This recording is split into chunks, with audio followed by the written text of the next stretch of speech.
Check, check. See, you made it work. All right.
Bruno, bringing it.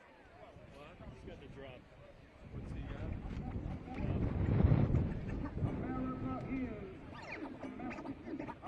America is essentially a dream.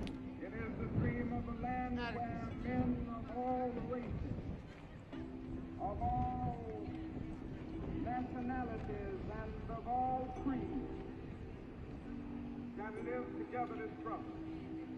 We hold these truths to be self-evident, that all men are created equal.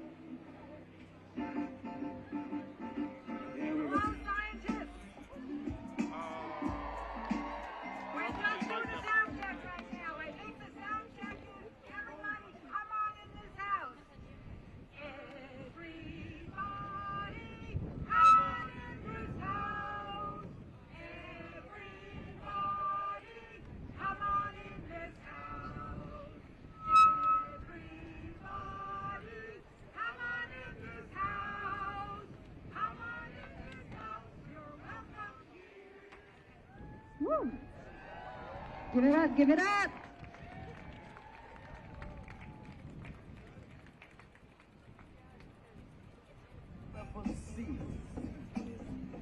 The rich getting richer while the poor living in poverty. I don't understand why you can't lend a helping hand to another man who is your brother man. Times must change, now here's the plan. Let's make this land a better land.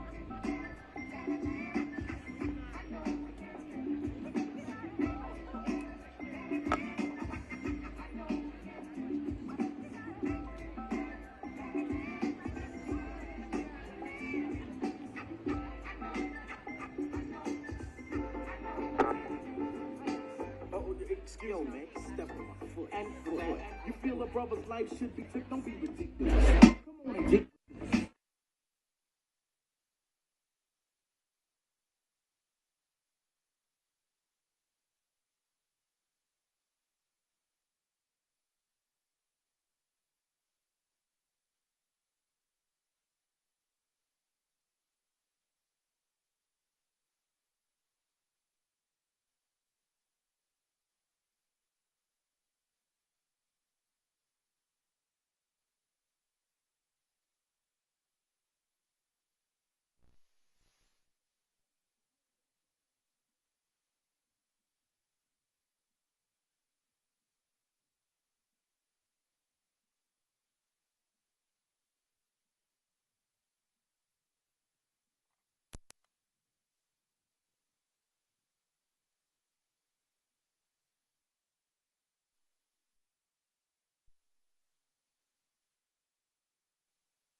Have your social media handle so everybody can follow you, all right? Yeah. Hi everybody. I'm Johnny Sunrise. I'll be playing a little later on. Thank you guys for being here. Just doing a quick little check.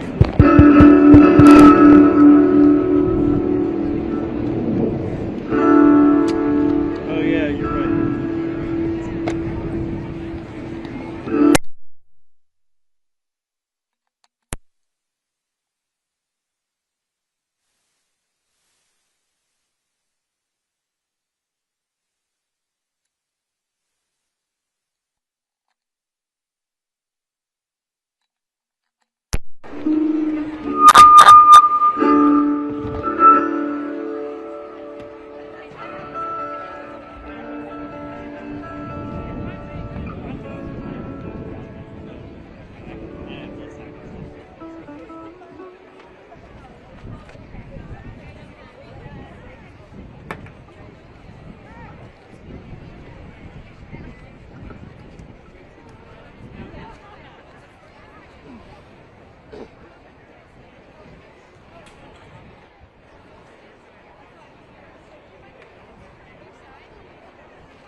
Check.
Sure.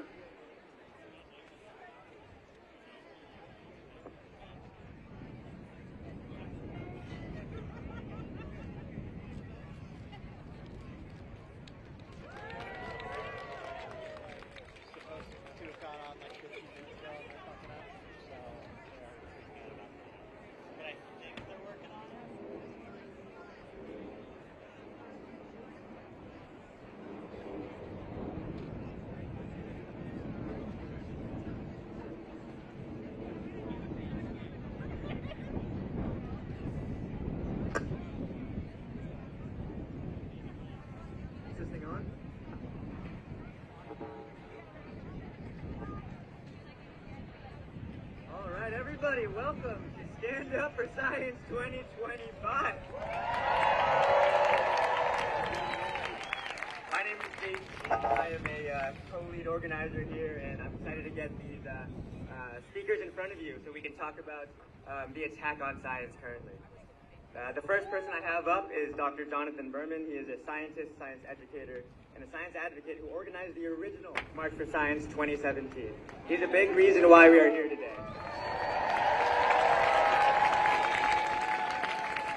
Please join me in welcoming Jonathan Burman.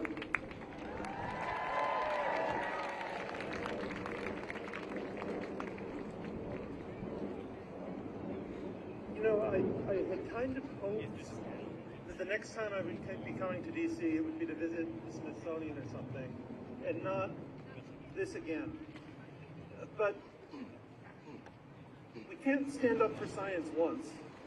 We have to continually advocate for science because there are going to continue to be attacks on science. And I guess I'm here to kind of pass the baton to the group of organizers, and it is always a group, not just one person. And there's a fantastic group of organizers who put this together. Colette, JP, Emma, Sam, Leslie, and many other people. So I can we applaud for them and say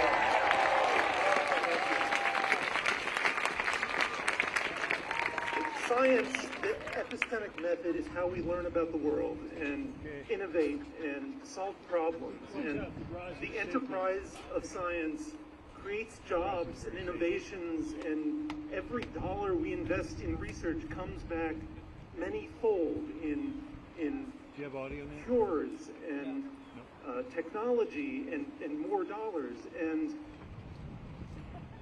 we're not done. No one is here to deliver an epitaph for American science, one of the things we do best.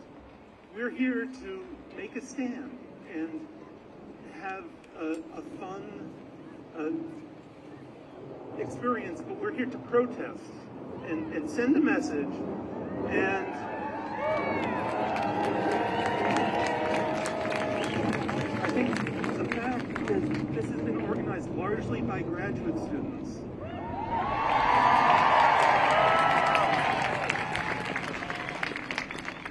says that those of us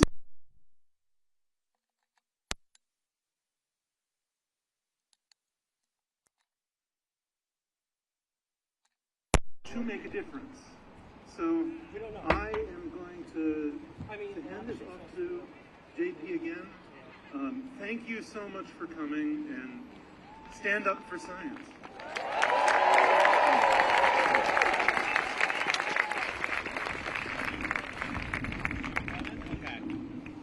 I love that, man. If you've been reading any of the articles, you know, he's a big reason why we're here. He gave us the outline for everything. Up next, we have Dr. Phil Plait, an astronomer and science communicator. He has appeared on many TV shows talking about astronomy, and was the head science writer for season 1 of Bill Nye Saves the World on Netflix. He worked for decades on debunking bad science and defending it when it comes under attack. Please join me in welcoming Dr. Phil Plait.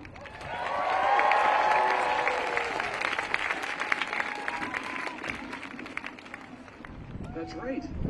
Not that anybody else heard. I heard that, so good. Thank you. Thank you, everybody, for coming out here. Hey, nerds. This is my wife's idea. We're going to take these back. This belongs to everybody.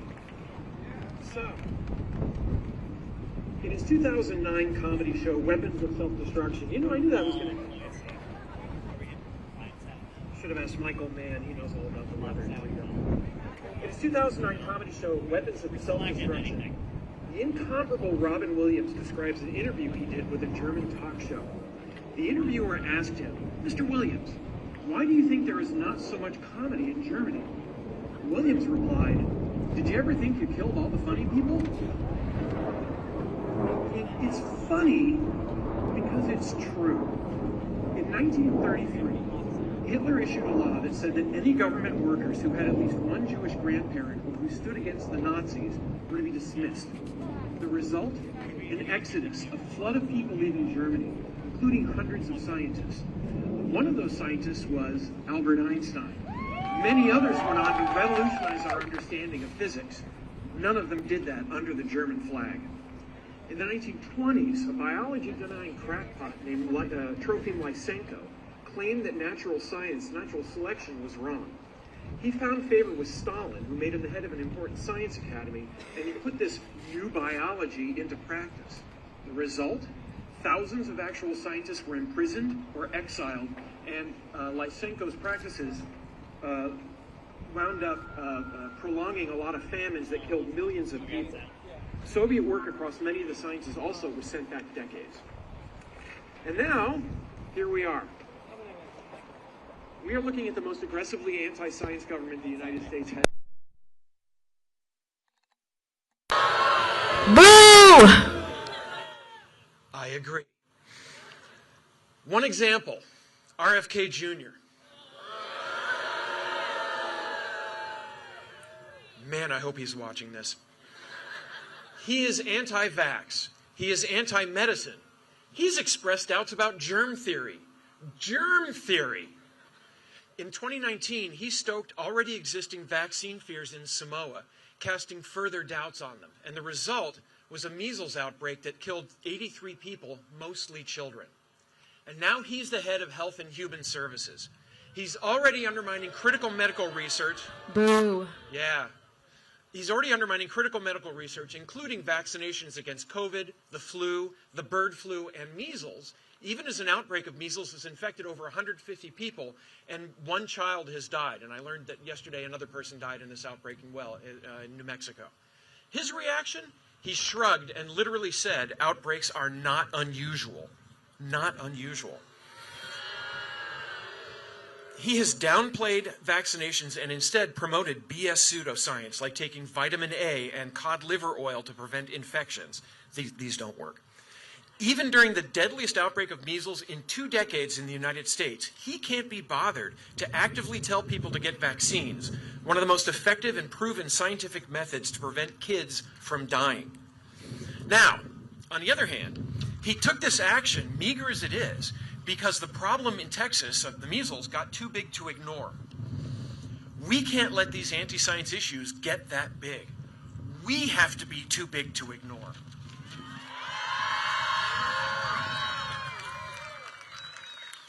We have fought anti-science in this country before, and we've won.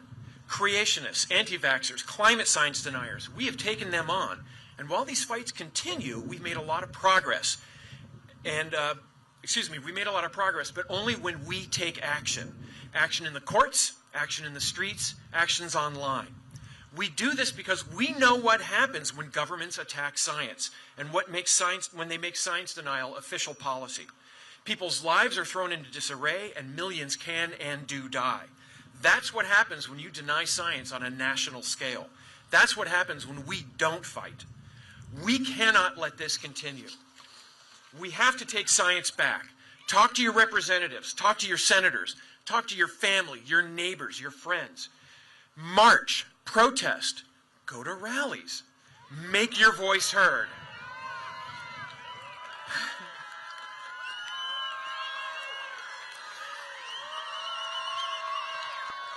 Science is for all of us, so we must stand up for science. Thank you.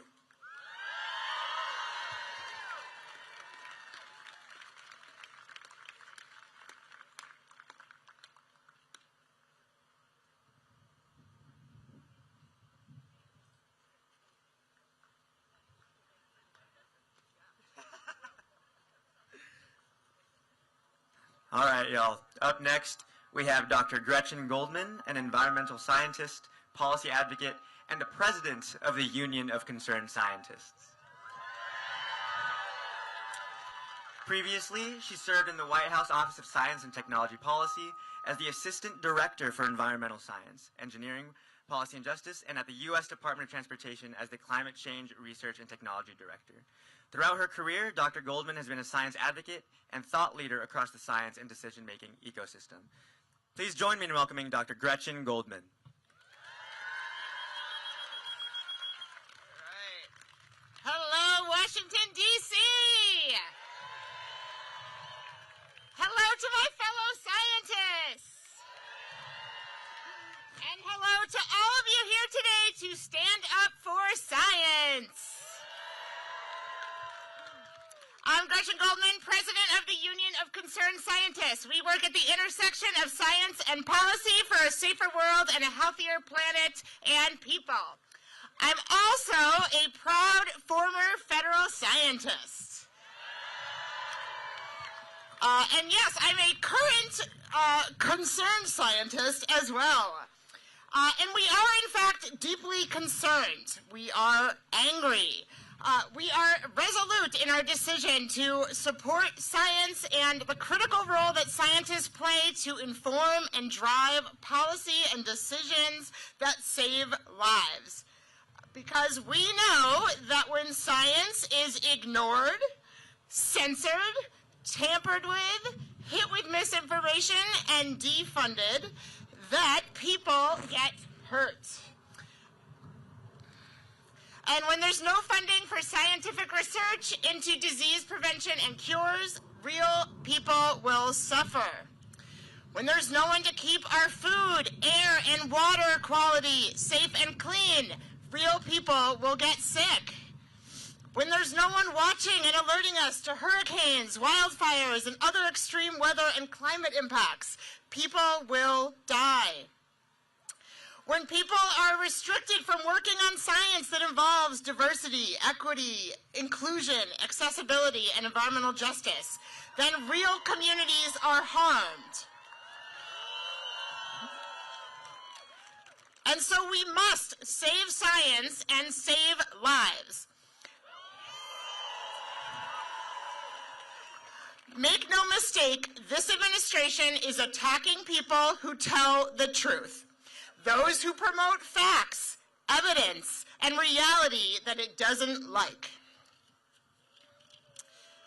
The administration is firing and bullying and threatening scientists and workers across the government who make the world a better place, a safer place, a healthier place, workers who quietly save lives every day.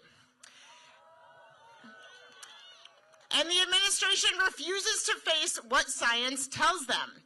Science shines a light on this administration's lies, its misinformation, its disinformation, and its efforts to advance a corrupt agenda that benefits billionaires and fossil fuel companies at the expense of people and the planet. And so we stand together today to raise our voices together. All right. And to tell the administration that we will not back down. Today we have the opportunity and the responsibility to be united in this moment and to do everything we can to insist that the federal government works to save science and to save lives. So do not be intimidated. Do not back down. Do not let them silence you or the science that keeps us all safe. If you are a federal scientist, join us at the Union of Concerned Scientists for resources and support. If you're any scientist or any science supporter, join our Save Science, Save Lives campaign to demand that DOJ get out of our government and demand a halt to these illegal funding freezes. So, let's unite together in our common cause today, because united we fight, united we win, and united we science. Thank you, DC.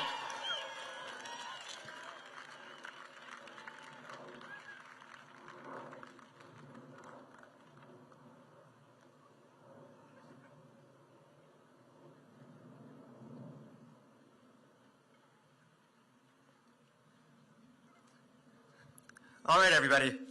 That's a great sign. Make a statistically significant difference? Yeah, that's a great sign. It's my pleasure to introduce the first musical act of the day, the DC Labor Choir.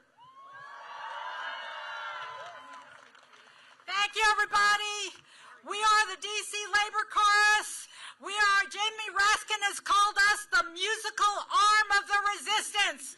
We are here to raise our voices with you as scientists. We're going to sing loud. We're going to sing proud. We're going to sing two tunes that have been around a while that hopefully you know, and please sing along with us.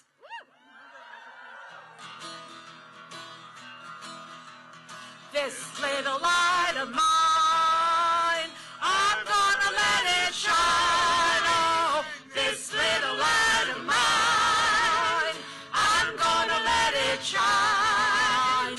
This little light of mine, I'm gonna let it shine. Let it shine, let it shine, let it shine.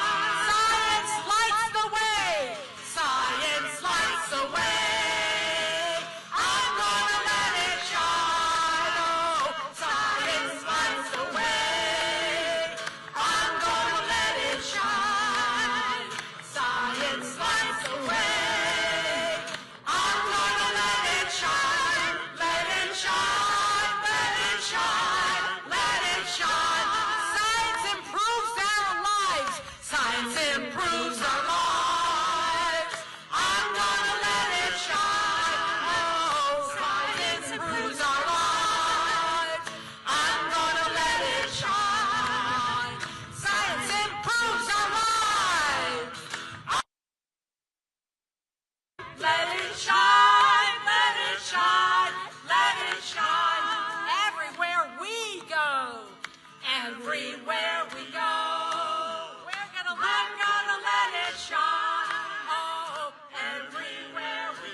Tree that's planted by the water, we shall not be moved. We're standing up for science. We're standing up for science.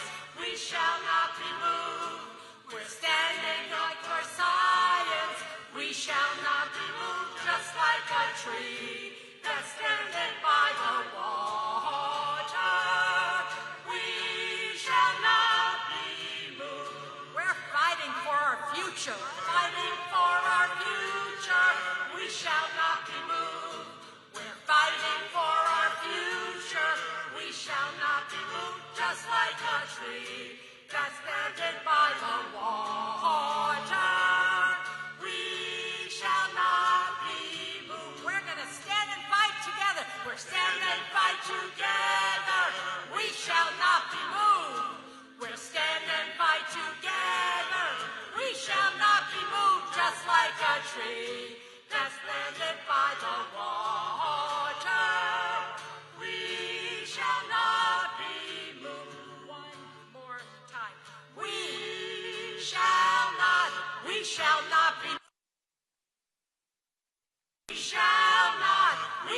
not be moved, just like a tree that's planted by the water. We shall not be moved. Stand strong, we're with you. Join the DC Labor Chorus. Yeah.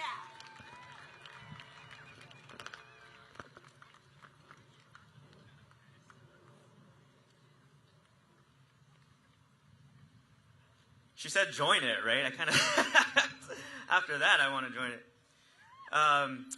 It is my great honor to introduce our next speaker. Dr. Atul Gawande is the former assistant administrator for global health at USAID. He is a renowned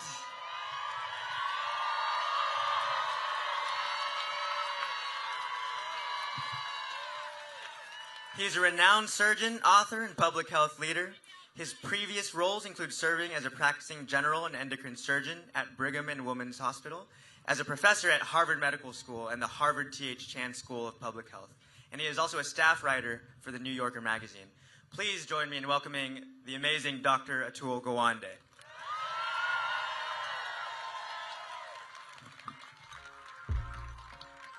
Are you scientists? Are you health professionals? Are you nerds? We have a job to do. Are you with me on this job? This job is that we must bear witness. We must bear witness to the harm, to the dangerous game that they are playing, and to the truth. Here's the game that they are playing.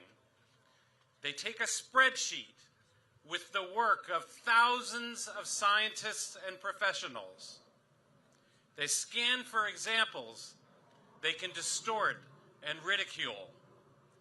They ask no one what their work actually is. They ignore obvious information about it. They'll call hormone and transgenic research in mice making transgender mice.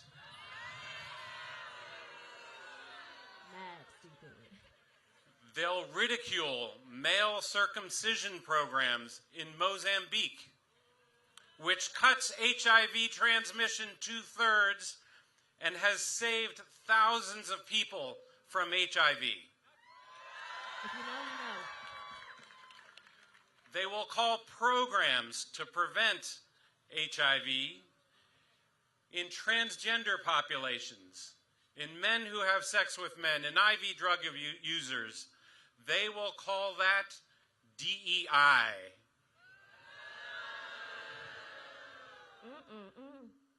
When they will cause deaths from this occurring.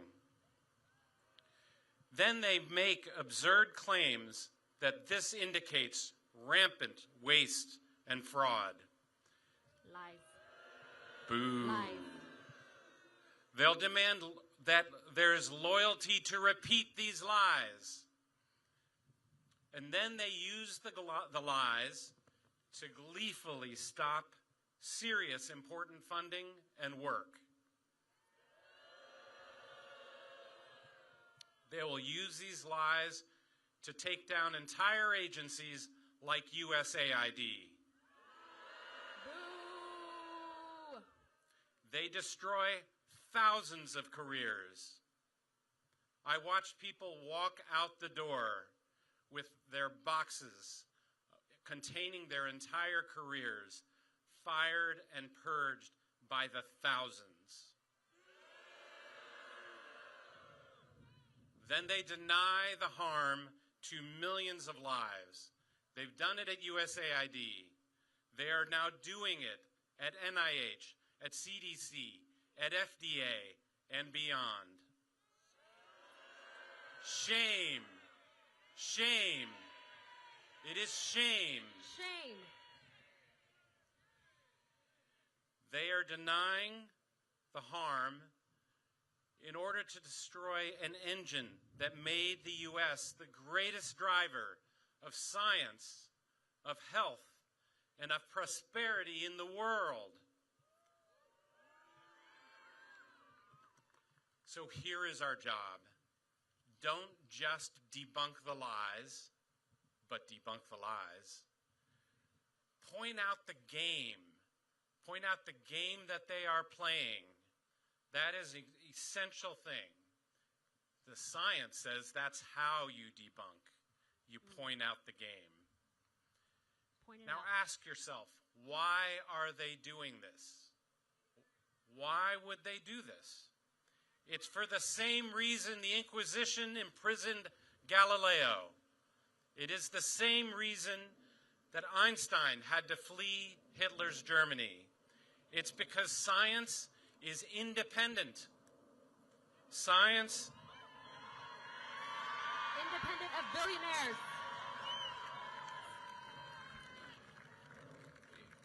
It's because science doesn't always give the answers that power wants. So what are we going to do? Bear witness. Tell your story. Not just here, but wherever you are. Tell your story in court. Tell your story to Congress. But above all, tell your story to the people you know, where you came from, everywhere around the country. This place does not drive change. This place in D.C. follows change. It's the people who make the difference. So tell your families, tell your friends, tell the people that you know. And so I want you to pledge with me right now. Pledge with me. I will bear witness. To the truth. To the truth. To the harm that they are doing. To the harm that they are doing. And to their dangerous and deadly game. To their dangerous and deadly game. Thank you, everybody.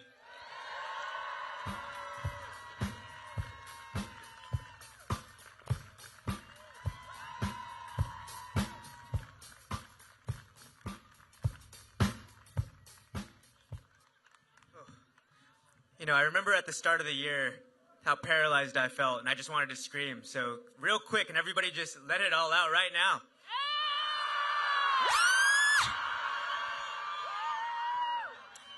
Yep. I'm excited to introduce our next speaker, Dr. Haley Shadan, a postdoctoral research fellow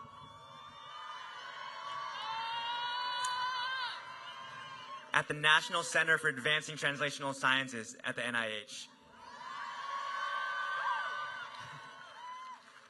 Please join me in one big applause, or many. Please welcome Dr. Haley Shadan. Hey guys, let's go! Can I hear you? Can I hear you? Who's here for science? All right, my name is Haley Shadan. I use she, her pronouns, and I am Vice President of our union, UAW 2750 NIH Fellows United! UAW, where you at? All right! Now guys, I started at the National Institutes of Health 3 years ago. Let me tell you, when I started, I was so proud. I had been a doctor for all of 2 weeks.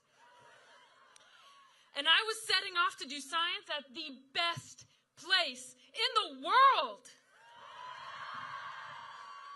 And not only that, I was going to do science for my country.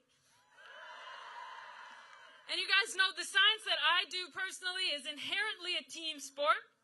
I use cutting-edge big data techniques to find out how the chemistry in our body changes when we get sick. And I work with teams of experts to take all of that chemical information and turn it into new ways to find treatments for diseases ranging from diabetes to cancer. I know that if we want to find treatments for more diseases that are bolder and more efficient even, then we need diverse and inclusive scientists so that we can leverage all of our expertise. And you know, our union is a team too, that right? All right. And we're a team that wins for science. 2 years ago, we won recognition as the largest federal union in a decade. And this past December, We won a historic contract that sets the standard for early career scientists throughout the country. Our contract reflects real, worker-won rights to protect the science that we love and believe in when others would prefer to sow chaos. And you know, that's just us at NIH, but we're part of a whole movement. When they froze grant funding, we teamed up with unions across the country to host a phone bank to call our Congress people. More than 1,000 people showed up. Guess what happened the next day? There was a restraining order on those grant freezes. And you know, when they unjustly fired our coworkers, oh yeah, we said, hell nah. We showed up at the front door of Health and Human Services. We had a rally. And news outlets from across the country, across the world, showed up, they reported, and they showed everybody that we, not those guys with the hair and the chainsaws, are the face of a unionized government scientific workforce that fights for the American people.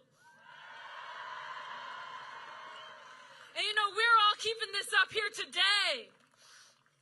As scientists, we stand on the shoulders of giants. And today, we are all standing shoulder to shoulder with giants. Everybody here has the ability to move us forward. Everybody here is a leader. Lead with your hearts now.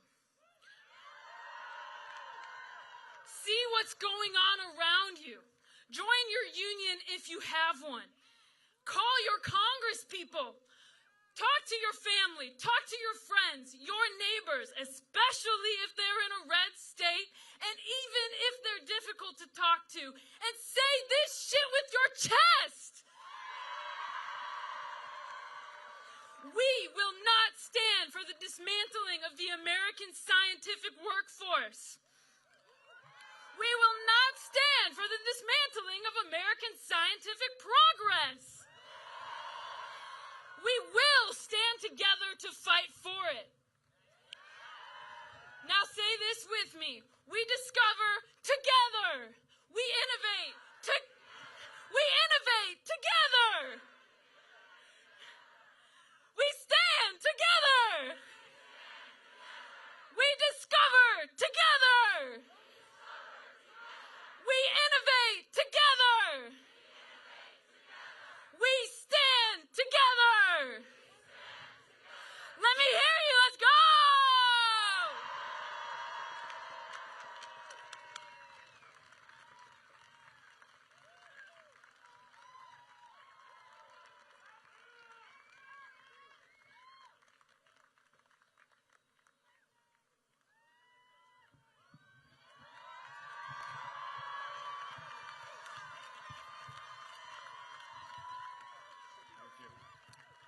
Hello, everybody.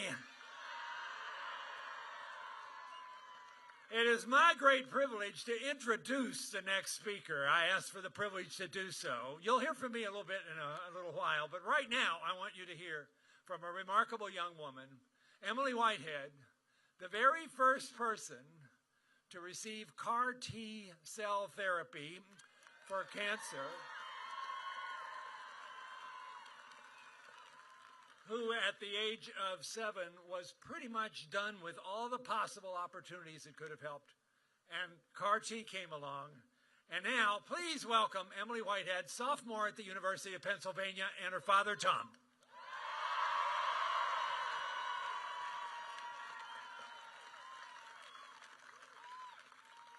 Hi, everyone. My name is Emily Whitehead, and I am here today because almost 15 years ago, I was diagnosed with acute lymphoblastic leukemia at the age of 5. The doctors told my parents that if you have a kid with cancer, ALL is the most curable. However, that wasn't the case for me. After undergoing 22 months of failed chemotherapy, they were ready to send me home on hospice and told my parents to enjoy the days that they have left with me.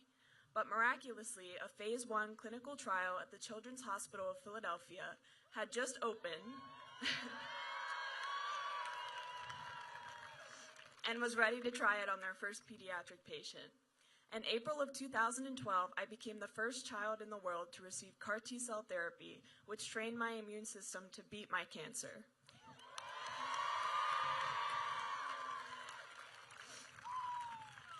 Today, I am almost 13 years cancer-free.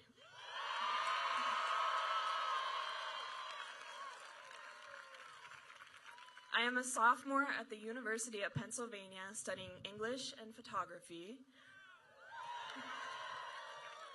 I am a patient advocate who spreads awareness of less toxic cancer treatments that exist today because of science.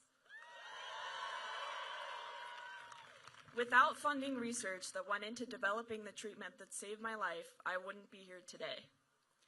I stand up for science for all of the other children all over the world who are fighting cancer so they can get back to their childhood outside of the hospital.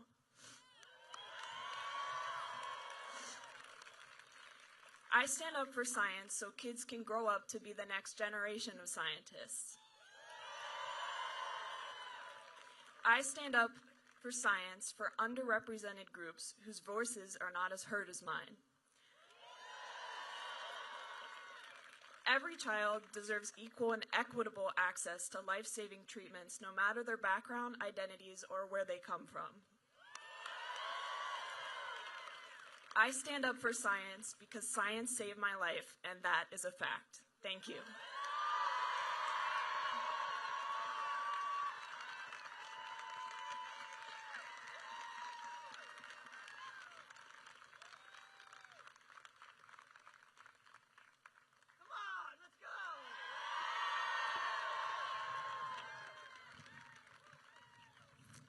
All right. Up next, I have the great pleasure to introduce one of my mentors and one of my role models and scientific heroes.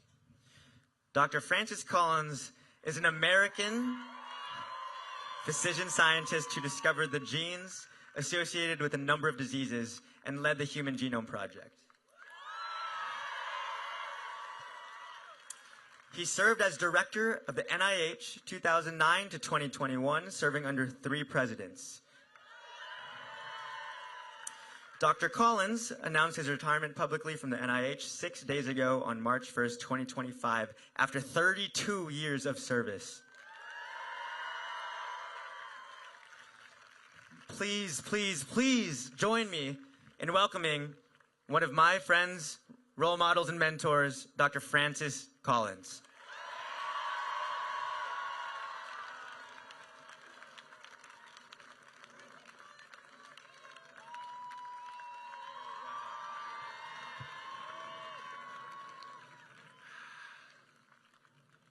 Well, thanks, JP. That was a really nice introduction. And let me maybe ask you one more time to cheer for JP, for Emma, for Sam, for Colette, all the people that have organized this effort. You guys are amazing. Even more. So we're gathered here in front of the Lincoln Memorial. It's a sacred civic space. And we're celebrating the achievements of science over decades in bettering the human condition and advocating for strong public support at a time when serious threats of harm are happening. I'm a physician scientist. You heard I spent 32 years at NIH, including, NIH, including leading the Human Genome Project and serving presidents of both parties as the director. But I'm a patriot. I love my country, and I'm worried about my country right now. Just behind me, if you go and visit the memorial, you'll see etched on the wall the 271 unforgettable words of the Gettysburg Address. It occurs to me there might be a parallel there to what we're talking about. Let me remind you of the last sentence of that Gettysburg Address. That this nation, under God, shall have a new birth of freedom, and that government of the people, by the people, for the people, shall not perish from the earth. Are we still there?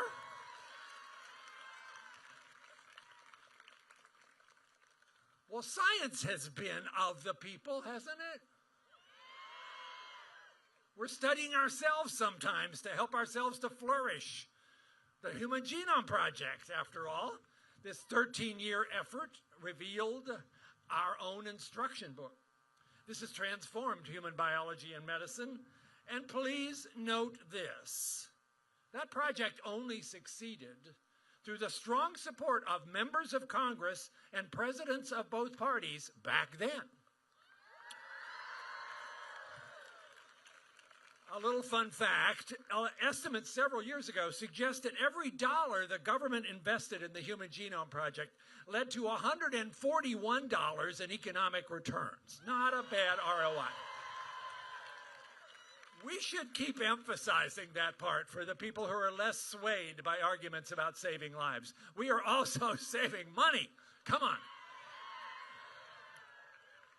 You know, that same visionary of the people perspective has birthed a number of other bold projects supported by the federal government. The Brain Initiative. Yeah? Figuring out how those 86 billion neurons between your ears do what they do. We're on the path to do that. The All of Us Initiative that's enrolled almost 1 million Americans to figure out genetics, environment, health behaviors, social, all those inputs to faith, to health that we don't understand well enough. That is a big, bold effort.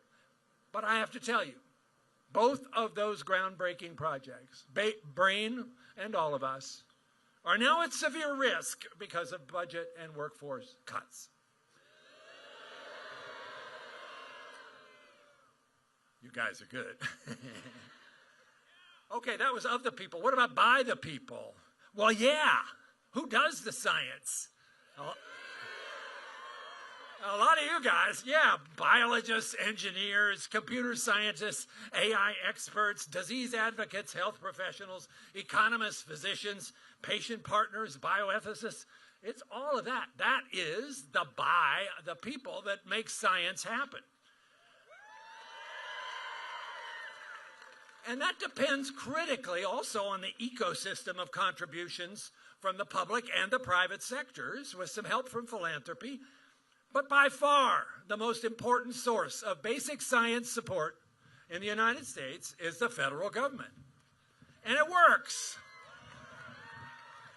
Do you know, a recent survey showed that more than 99% of new drug approvals depended in some way on NIH research. 99%. So industry also has a lot to lose if the federal investment is damaged. By the way, it would be good to hear more about that from pharmaceutical company leaders. Just say it.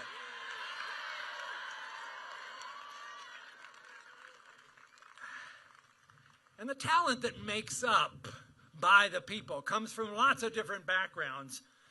Diversity of perspectives and opinions leads to greater productivity. You know that? Diversity in the workforce is not just a nice social idea. It's a way to enhance success of the whole enterprise. We should keep saying that. People seem somehow to have missed that point. Some of them have. And now science is also for the people. Cystic fibrosis used to be associated with death in your teens. And now, thanks to 30 years of hard work involving lots of NIH support, working with philanthropy, the CF Foundation, and industry, CF is now leading to an opportunity for people to make retirement plans. Can you believe that? Sickle cell is being cured by gene therapy. Thousands of other rare diseases, and we'll hear about a couple of folks in that circumstance shortly, are being potentially cured in the coming decade with CRISPR and gene editing.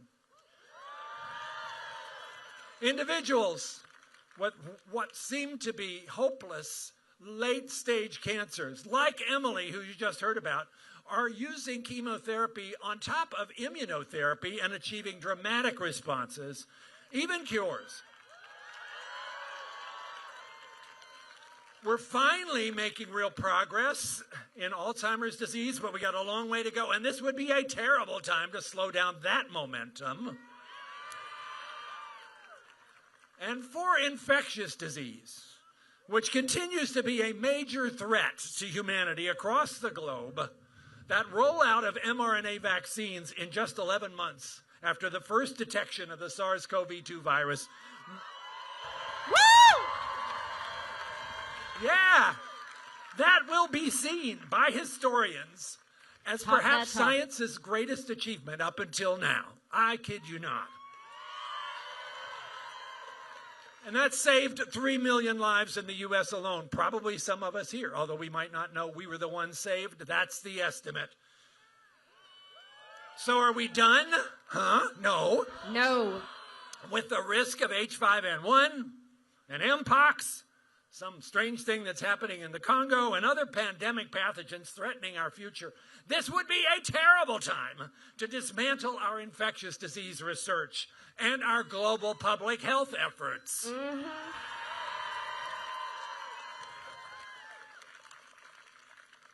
So the success of the American scientific enterprise, which is the envy of the rest of the world over the last past decades, it is of the people, by the people, and for the people. It's been one of our nation's greatest achievements, enabling stunning discoveries about how life works, extended life expectancy, reduced disease burden. And by the way, science is responsible for more than 50% of the economic growth of the United States since World War II. Yes! Facts. That's a fact and not an opinion. Can there be improvements in efficiency of government agencies? Of course there can. During my 12 years as NIH director, we talked about those almost every day, and the search should continue. But interventions need to be made with full understanding of the whole ecosystem. While moving fast and breaking things might be an appropriate mantra for Silicon Valley, a better mantra when the decisions will potentially disrupt an institution with a stunningly positive track record and affect the future health of the nation, let's go with first do no harm.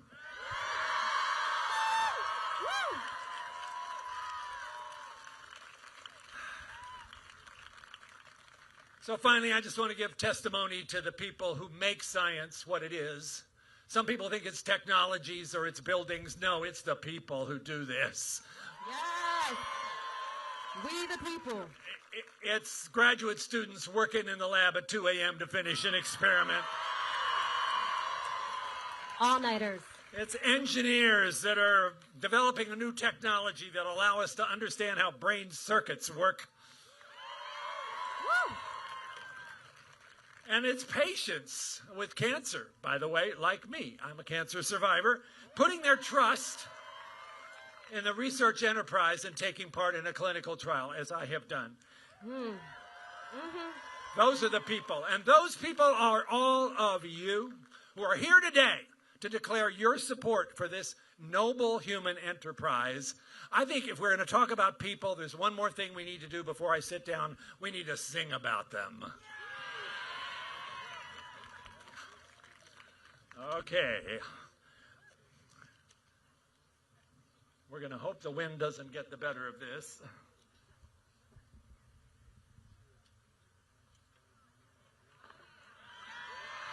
Woo!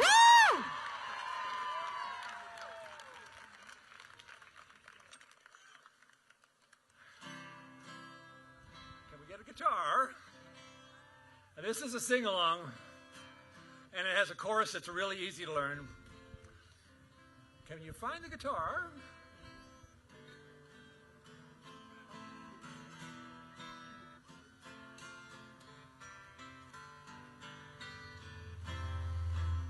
Something. sound booth.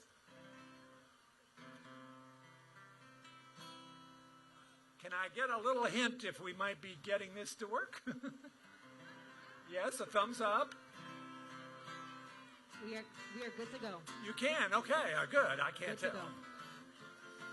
So this is a song that's often sung at the end of a folk festival, but it's been rewritten for today by me. It's a song about all the good people that I was just talking about. You are all the good people. Well, this is a song for all the good people who are part of this family. This is a song for all the good people. We're joined together by this noble dream. Have you got that? So it's just all the good people, but the second line, part of this family, and the last line, we're joined together by this noble dream. Do that with me. This is a song for all the good people. Come on. All the good people who are part of this family. This is a song for all the good people. We're joined together by this noble dream. Well, this is a song for all of those dreamers. We're looking for answers to come our way. Scientists, doctors, students, all seekers. We share in the hopes for a much brighter day. Come on now. Well, this is a song for all the good people. All the good people who are part of this family. This is a song for all the good people. We're joined together by this noble dream. Well, this is a song for all of the patience. Your strength and your spirit have touched one and all. It's your dedication that's our inspiration. When we see your courage, we have to stand tall. So this is a song for all the good people, all the good people who are part of this family. This is a song for all the good people. We're joined together by this noble dream. So come all you people and stand up for science. Come join this alliance to make those dreams clear. It's of, it's by, and it's for the people. What Lincoln was thinking, it's now, and it's here. So this is a song for all the good people, all the good people who are part of this family. This is a song for all the good people. We're joined together by this noble dream.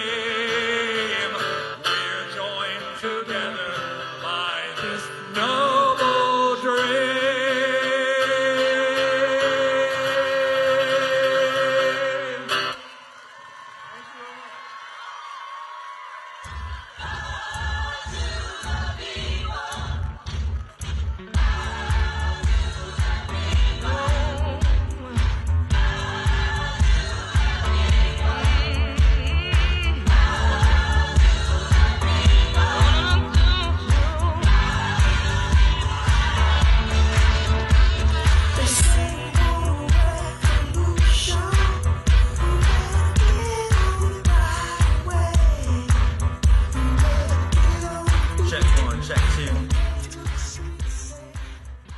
We couldn't really hear this because of the music, but I did hear some Francis chants, so maybe one more time.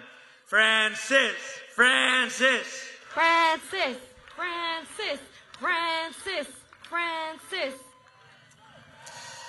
Awesome, y'all. So I just got a note over at the booth. It says, shout out to everyone from Johns Hopkins University.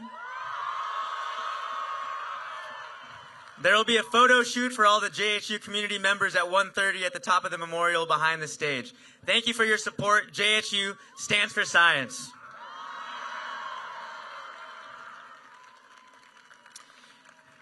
Up next, it is my pleasure to introduce Gabriella Amaya, an advocate who shares her journey living with Ollier's disease, a rare bone disorder that caused malformed growth in her right leg and required multiple surgeries during childhood.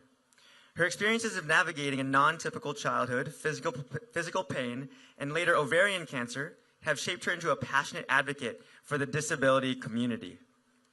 As the founder and host of Redefine, a podcast dedicated to unpacking life with a disability, Gabriella explores themes of pride, shame, and identity while amplifying disabled voices. Please join me in welcoming Gabriella Amaya.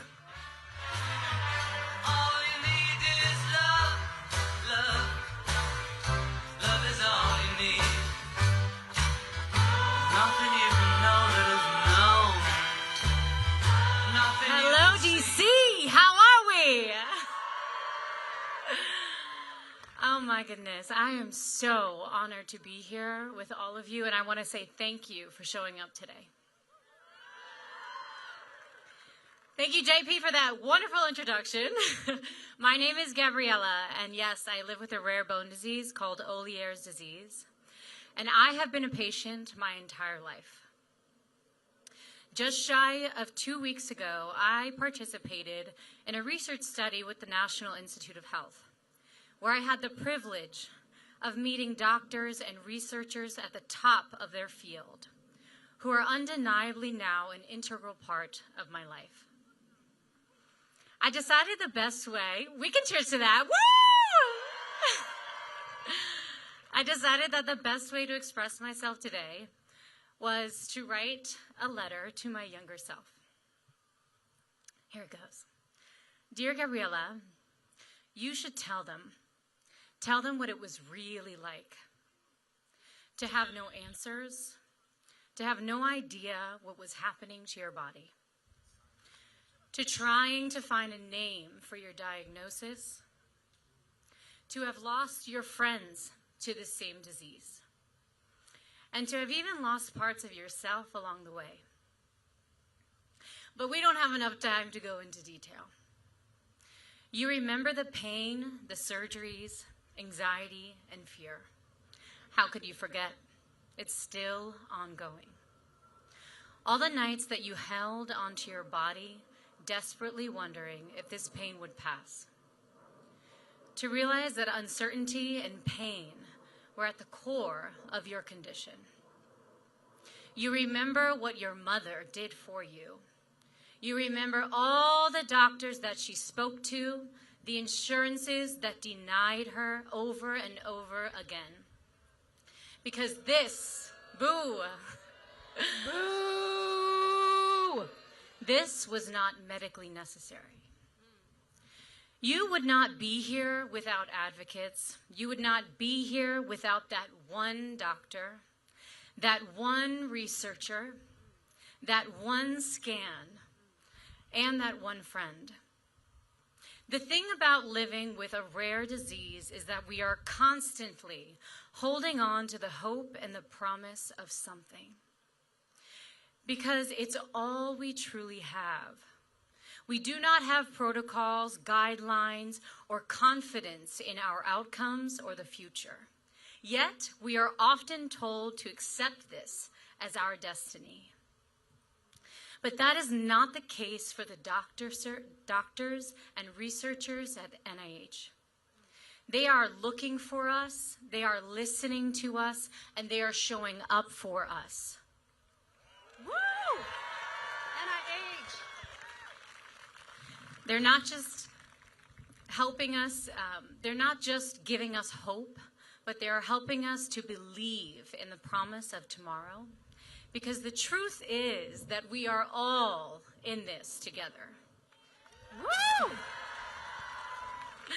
We have been from the very beginning, and the same way that my community of raresies show up for each other. Thank you to my raresies. Where are you? Not many. As tired as I think I am of people telling me no, I'm not. I'm ready. No is not enough. Cutting funding for scientific research is not the answer. Politics is not more important than our lives. And DEI is not the damn problem. We show up and we give everything that we have because we are all still here. And our stories are not one of the past, they're one of today. Thank you.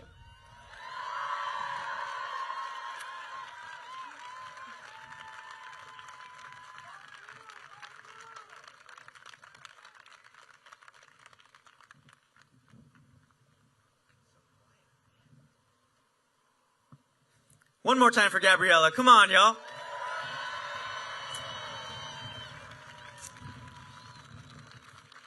Up next, we have Samantha Durant. She, her, a disabled activist, content creator, adaptive fashion designer, and public speaker dedicated to disability justice, advancing accessibility, and healthcare equity. Born with an ultra-rare genetic cancer syndrome and bone disease called Maffucci syndrome, Samantha has spent her life navigating a world that was not built with disabled people in mind. This firsthand experience fuels her relentless advocacy for systemic change, whether it's fighting for accessibility, healthcare access, challenging discriminatory policies, or pushing industries to embrace disability equity. Samantha's activism bridges policy, media, and grassroots organizing, ensuring that disabled voices are not just included, but centered in conversations about justice and progress. Please join me in welcoming Samantha.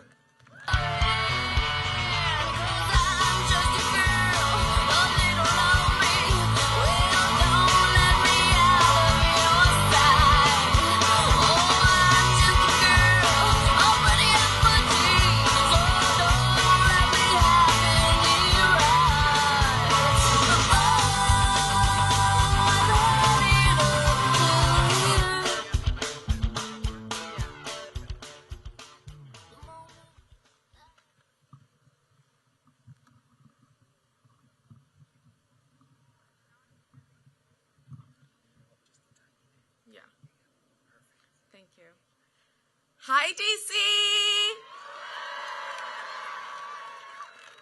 Thank you all for being here and for making sure that our voices are heard.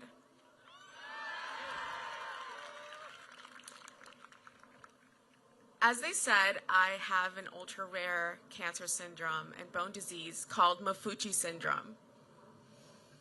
Imagine being born with an ultra-rare disease that fewer than 200 people have had in all of history.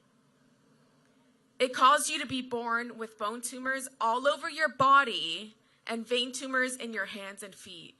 There is no treatment or cure, and every year your tumors keep growing and spreading. Not only is the pain excruciating, but having so many tumors astronomically raises your risk of developing all types of cancers, some of which are chemo and radiation-resistant sarcomas. It's not a matter of if I get cancer, but when. With every new pain and symptom, I have to ask myself, is this finally it? Do I have cancer? And it's a daily terror. Like most rare disease patients, my life is at the mercy of research funding provided by the NIH.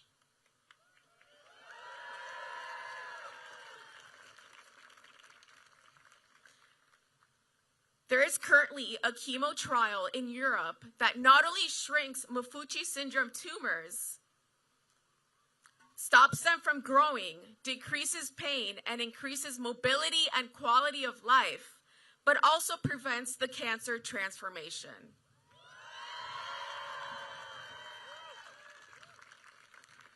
For the first time in my life, I had hope for a better future, one not dictated by pain, fear, and the inevitable of cancer.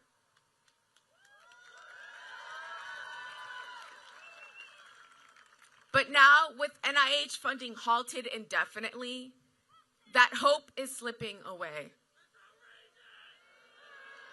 Boo indeed. And I am not alone. There are 30 million Americans with rare diseases and countless others with common chronic conditions, cancer, and illnesses that desperately need continued research. Without NIH funding, life-saving studies don't just slow down, they stop.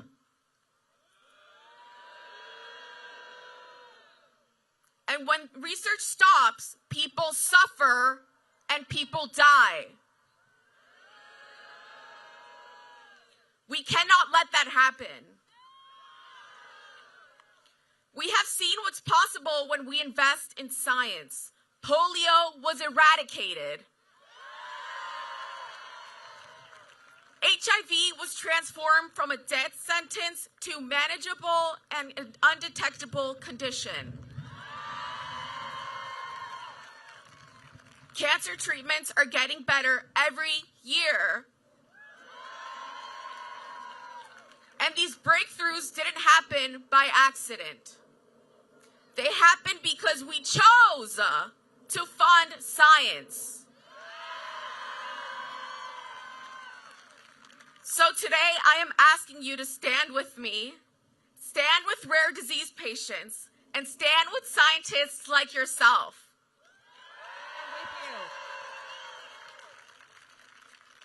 Stand with every single person whose life depends on research, including your own, because you are not immune to becoming disabled. Woo! Absolutely.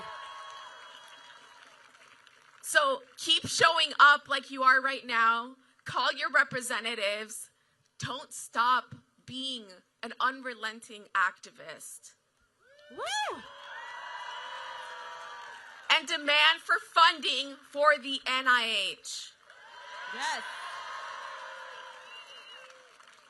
Hope is not gone. Hope is here. It's in this crowd. We are hope. It's in our voices and in our fight. And together, we can make sure hope wins. Woo! Thank you, everyone.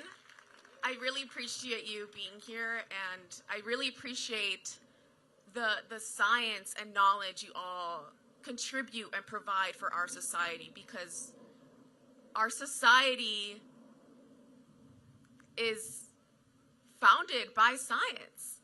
We can't get anywhere in our lives without science. So keep showing up, truly, and thank you. Bye.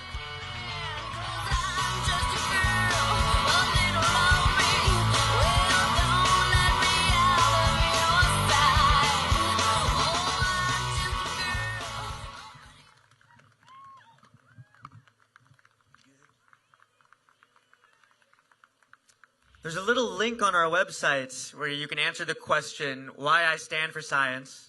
And I'm going to read a couple off. Scientific discovery is the people's right. Stop the coup.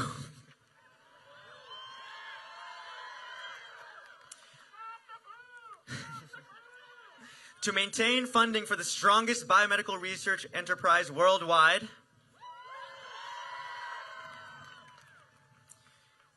And in support of my fellow scientists who work for the government and are afraid to march, because empathy is a powerful human emotion. Absolutely. Up next, it is my honor to introduce Dr. Andai, a professor at NYU, New York University. Working as a biologist, Andai has made groundbreaking discoveries in evolution, development, and cancer. He's also the co-author of the popular science book, The Society of Genes, and a host of the acclaimed podcast, The Night Science Podcast. Please join me in welcoming Andai. I am happy. I am happy. I have a dream. I got a dream. One day. Hey, everyone. You guys are awesome. I'm getting goosebumps. Okay, I'm a scientist, and the way I see it, a huge part of my job, the main part of my job, is to make good on this country's investment in science. But today, the reason why we're here is because that investment is under threat. There are powerful forces in this country that are seeking to undermine the trust in science, the trust in scientists. They are ridiculing some research as being frivolous, like studying the wing of a fly. They claim that because scientists sometimes change their minds, then that means that science itself might be not trustworthy. They fault science for not providing immediate answers. But these are all false claims. They're mischaracterizations of science, and they are dangerous. The truth is that science does not offer immediate answers. Science does not offer absolute certainty. That's not what science is about. Science is an unpredictable process, but science delivers. Time and time again, what we see is that when we let scientists follow their curiosity, then amazing things happen. Spectacular discoveries, important, crucial innovations emerge. And often they come from a field that's totally unrelated from where the research started out. I'll give you an example. In my own lab, we set out to study how our ancestors lost their tails 25 million years ago. Along the way, we found insight into a devastating birth defect that was totally unpredictable. What about CRISPR? It's an amazing genetic engineering tool. And yet, who would have thought that the way you discover it is by studying bacteria and their immunity? Yeah. And that wing of a fly that some naysayers ridicule, well, when studying the wing of a fly, we found crucial insights into cell proliferations and the basis for how cancer starts.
We must remind people that investment in science is crucial for our health, for our economy, and for our future.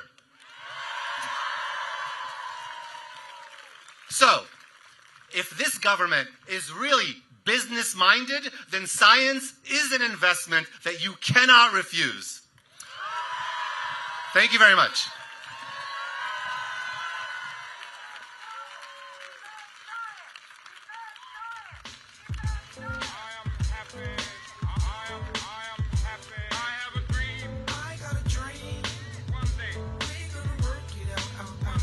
So once again, I've asked for the opportunity to introduce the next speaker. We are fortunate to have with us here in this beautiful afternoon a senator who's been an astronaut and who, until about 2 months ago, was in fact the administrator of NASA. So please welcome the remarkable Senator Bill Nelson.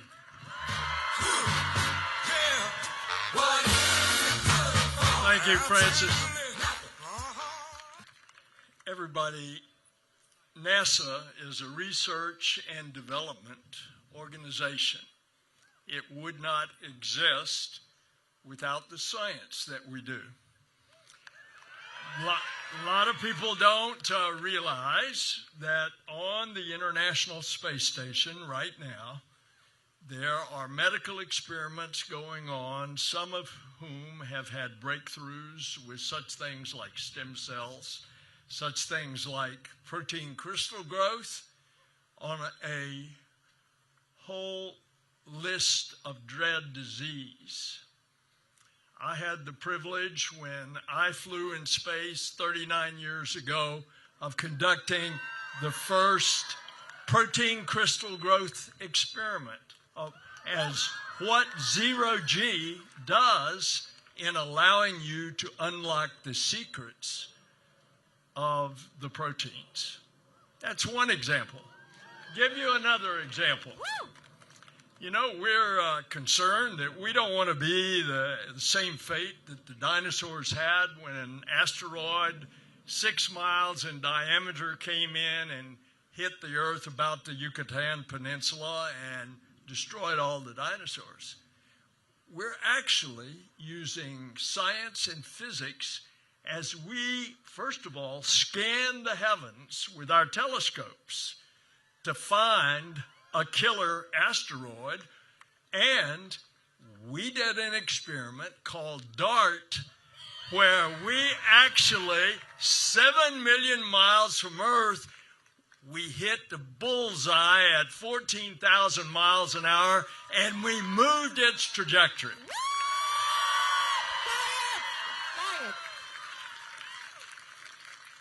Final example, and I could give you so many. Final example, we are not only a space agency, an aeronautical agency, we are a climate agency. So we've got a couple of dozen spacecraft up there that are constantly looking at the Earth, giving us measurements that we've never seen before of what's happening to our planet. I can tell you, when you go into space and you look back at this beautiful Earth, you come away with a sense of awe that you want to be a better steward of what we have been given.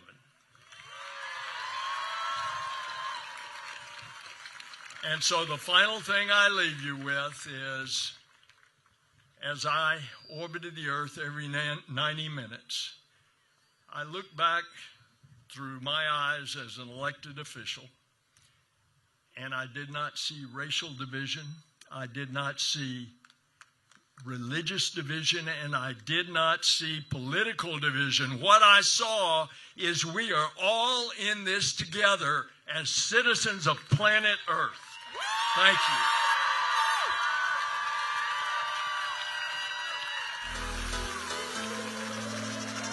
Fly me to the moon, let me play among the stars. Let me see what spring is like on Jupiter and Mars. Can we get a round of applause for DJ Sid over there? Up next, we have Dr. Takora Jones, who's the Chief Science Officer for NRDC, the Natural Resources Defense Council. The NRDC works to safeguard the Earth, its people, plants, and animals, and the natural systems in which all life depends.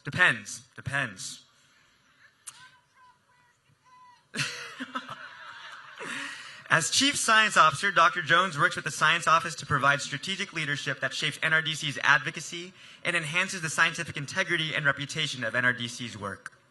Prior to her role at NRDC, she served as Agency Chief Scientist for USAID and spent many years as the Managing Director for Research. Please join me in welcoming Dr. Takora Jones.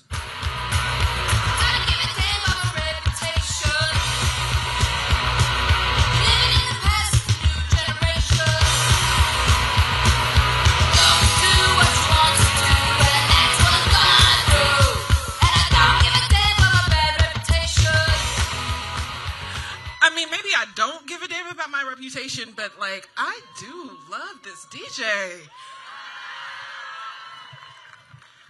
Good afternoon, everyone.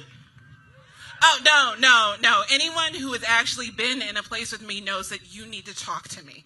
Good afternoon. Good job. It is my privilege to join you all today. I want to thank you so much for taking your time. Some of you may be here because you don't have any place else to be, because people were wrong and rude.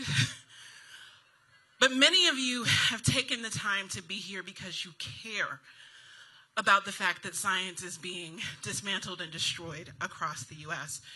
But I want to talk to you for a second, not just about what's happening in the U.S. I want to talk to you about how it's affecting science and scientists overseas.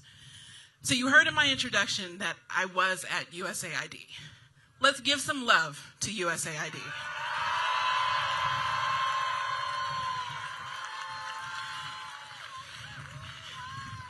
In my nearly 15 years there, I was so privileged to do so much that I didn't know was possible. I started my science career at the tender age of 10. How many of you got chemistry sets and microscopes when you were 10? And really was just out exploring nature. But what made me a global scientist was starting graduate school the first week. Well, the first week of graduate school, September 11th, happened.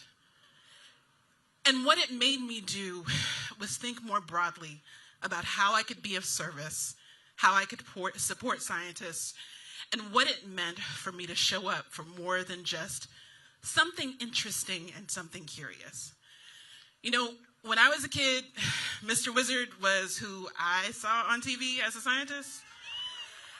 Don't do math. I know, I look like I'm still 29. You're welcome. You look good. But what happened for me in graduate school is I knew I wanted to be part of a global conversation. I wanted to understand how we as scientists can show up as global citizens. And I had the privilege to do that at USAID. Woo! The kinds of programs that I was privileged to partner and help build were things that supported researchers all the way around the world. They were about how you could offer the same kinds of opportunities to do research and be innovative to kids in Kampala that you could for kids in Kansas City. And with the destruction of that agency, a lot of that is going away. It's not just going away in human form, it's going away in what isn't happening anymore. For those of you who may have grown up on farms, it takes a while to grow new crops. And if people are looking at new drought-tolerant or resistant things, you've got to spend some time making that work. Those crops are being left fallow in the field because the research programs that were funding that kind of innovation have stopped. Boo! So when we're talking about destroying government research, it's not just the American kind, it's the global kind. And I know you all are used to hearing about it in the context of global pandemics, because how many of you all were in graduate school during COVID-19? I don't know if you should cheer about that. I want to celebrate your resilience for getting through that. You should give yourselves a hand. Woo! And so the world that we live in is made less safe because we are not partners in it anymore, or we're taking away from those partnerships. I encourage all of us to think deeply about how we continue to partner. I think when Atul Gawande was up here, or one of the other many amazing speakers you all have had, it is encouraging you all to think deeply about how you talk to everyone around you, how you explain the things you do so that the kindergartners in your lives can understand them. And I know that's like the outreach thing, and our professors are like, no, don't do that. But some of how we got here is a communications crisis, because we were too willing to only talk to ourselves and not to everyone else. So the thing that I need all of you to do is to make sure you are having those conversations about why your work is important with every single person in your life. Whether it's your kindergartner or your grandma, you need to be able to do that. So, though I left USAID 2 years ago, and I spent time with my colleagues who were laid off and were evicted from their building that's just over there last week, the work that I do now as the Chief Science Officer for NRDC is about the kinds of work that is important to protect our planet. Why are we protecting our planet? Because we live here, damn it! And it's not just us that lives here, it's the plants that live here and the animals that live here. But to your point, no science, no wildlife. We love all of the things that we can look at and make us feel emotion, but like, why would we protect the planet except to protect the spaces and places that we live? We must be more holistic in how we operate. Climate change isn't just about greenhouse gases, it's about air quality and extreme heat and public health. These are all things that NRDC cares about. So as I end my time, I encourage you all to remember to talk to each other and everyone else that is here as you make community with one another and stand up for one another. Do that in a way that is sustainable, because we've got a long fight ahead of us. Thank you.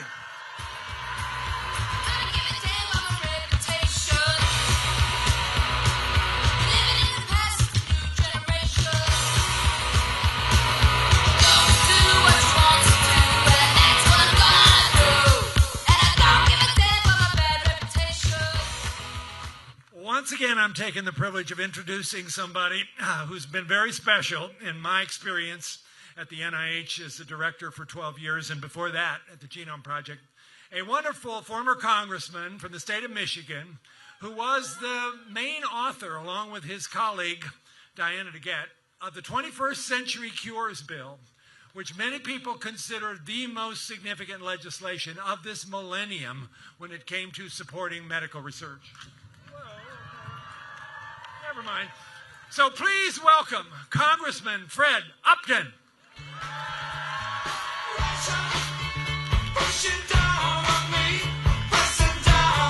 Thank you.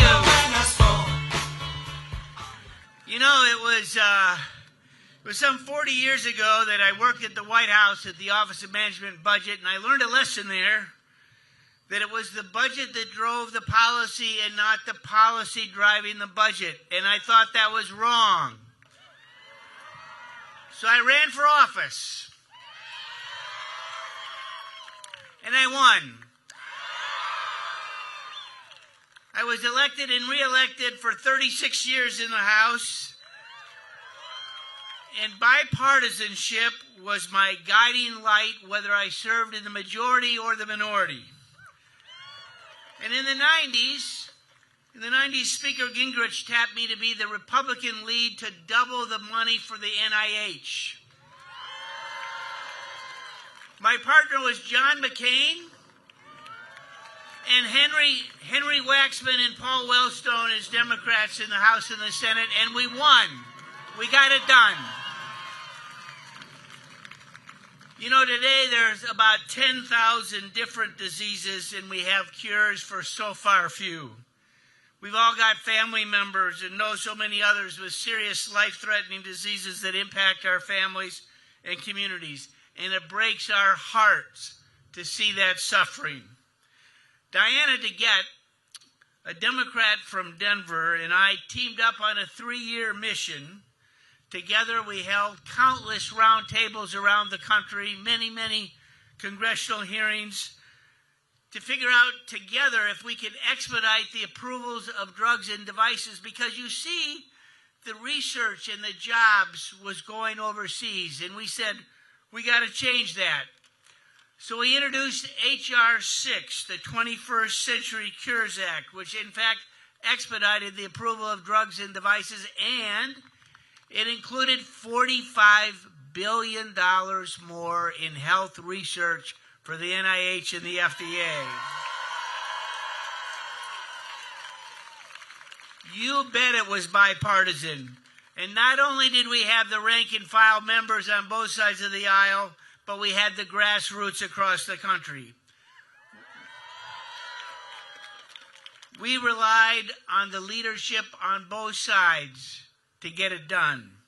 Kevin McCarthy, Paul Ryan, Steve Scalise, Nancy Pelosi, Steny Hoyer, Mitch McConnell, Lamar Alexander, and of course, Vice President Joe Biden and President Obama.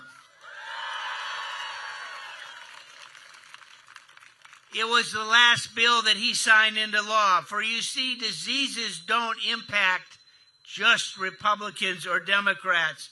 It impacts all of us. But one of the problems that we truly addressed was that we Americans were losing our edge to the researchers overseas, that somehow they were getting more resources to find faster cures, competing with us and winning, whether it be China or the other sides of the Atlantic. So we included the Cancer Moonshot, the Brain Initiative, and real incentives for particularly younger researchers to stay and find a place in the NIH and the FDA. After all, we ought to be the gold standard for the rest of the world and create a golden age for biomedical and groundbreaking research. No question about it. You know, I'll end on this. Dr. Katrina Armstrong, the CEO and Dean of the Columbia University Irving Medical Center, summed it this way. Look in your medicine cabinet. Do you see a medication for treating a chronic illness or preventing disease? Chances are you can thank the NIH for that. But she's not done. Think about someone who has survived cancer. If not for the NIH, that person might not be with us. Or consider the future of a friend or family member with Alzheimer's disease, a heart condition, or mental illness. Where will we find the treatments to alleviate their sufferings? The answer almost certainly involves the NIH.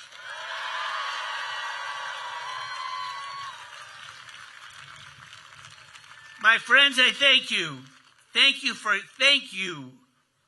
for your hard work and courage to do the right thing by choosing this career. We cannot afford to let you go and lose the opportunity that for cures that impact all of us across the earth. Francis said a little while ago, yes, we are the envy of the world. First, do no harm. I want to add, if it ain't broke, don't fix it. God bless you all.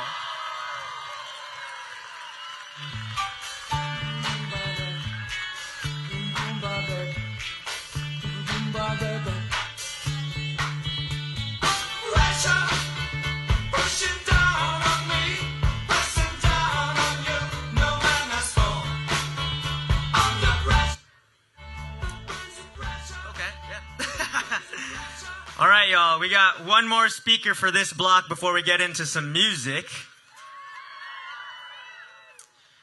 I heard some NIH chants over there. Can we get that going again?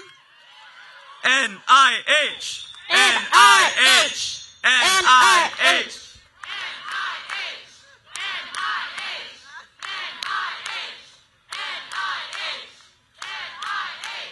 All right, y'all. It is my pleasure to introduce Senator Christopher Van Hollen. Currently the senior U.S. Senator from Maryland, a seat he has held since 2017, a member of the Democratic Party. He previously served as a U.S. Representative for Maryland's 8th Congressional District from 2003 to 2017, and as a Maryland State Senator from 1995 to 2003. Please join me in welcoming Senator Van Hollen.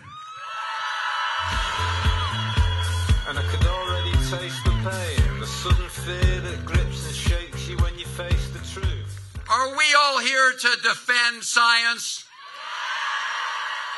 Because we know that when you defend science, you are defending the health and welfare of the American people. Isn't that right? Now, I am just thrilled to be here with so many mad scientists. And you should be mad, and you should be angry, and everybody in America should be mad and angry about what we are witnessing right now in our country, including the illegal and reckless attacks on science by Elon Musk and the Trump administration.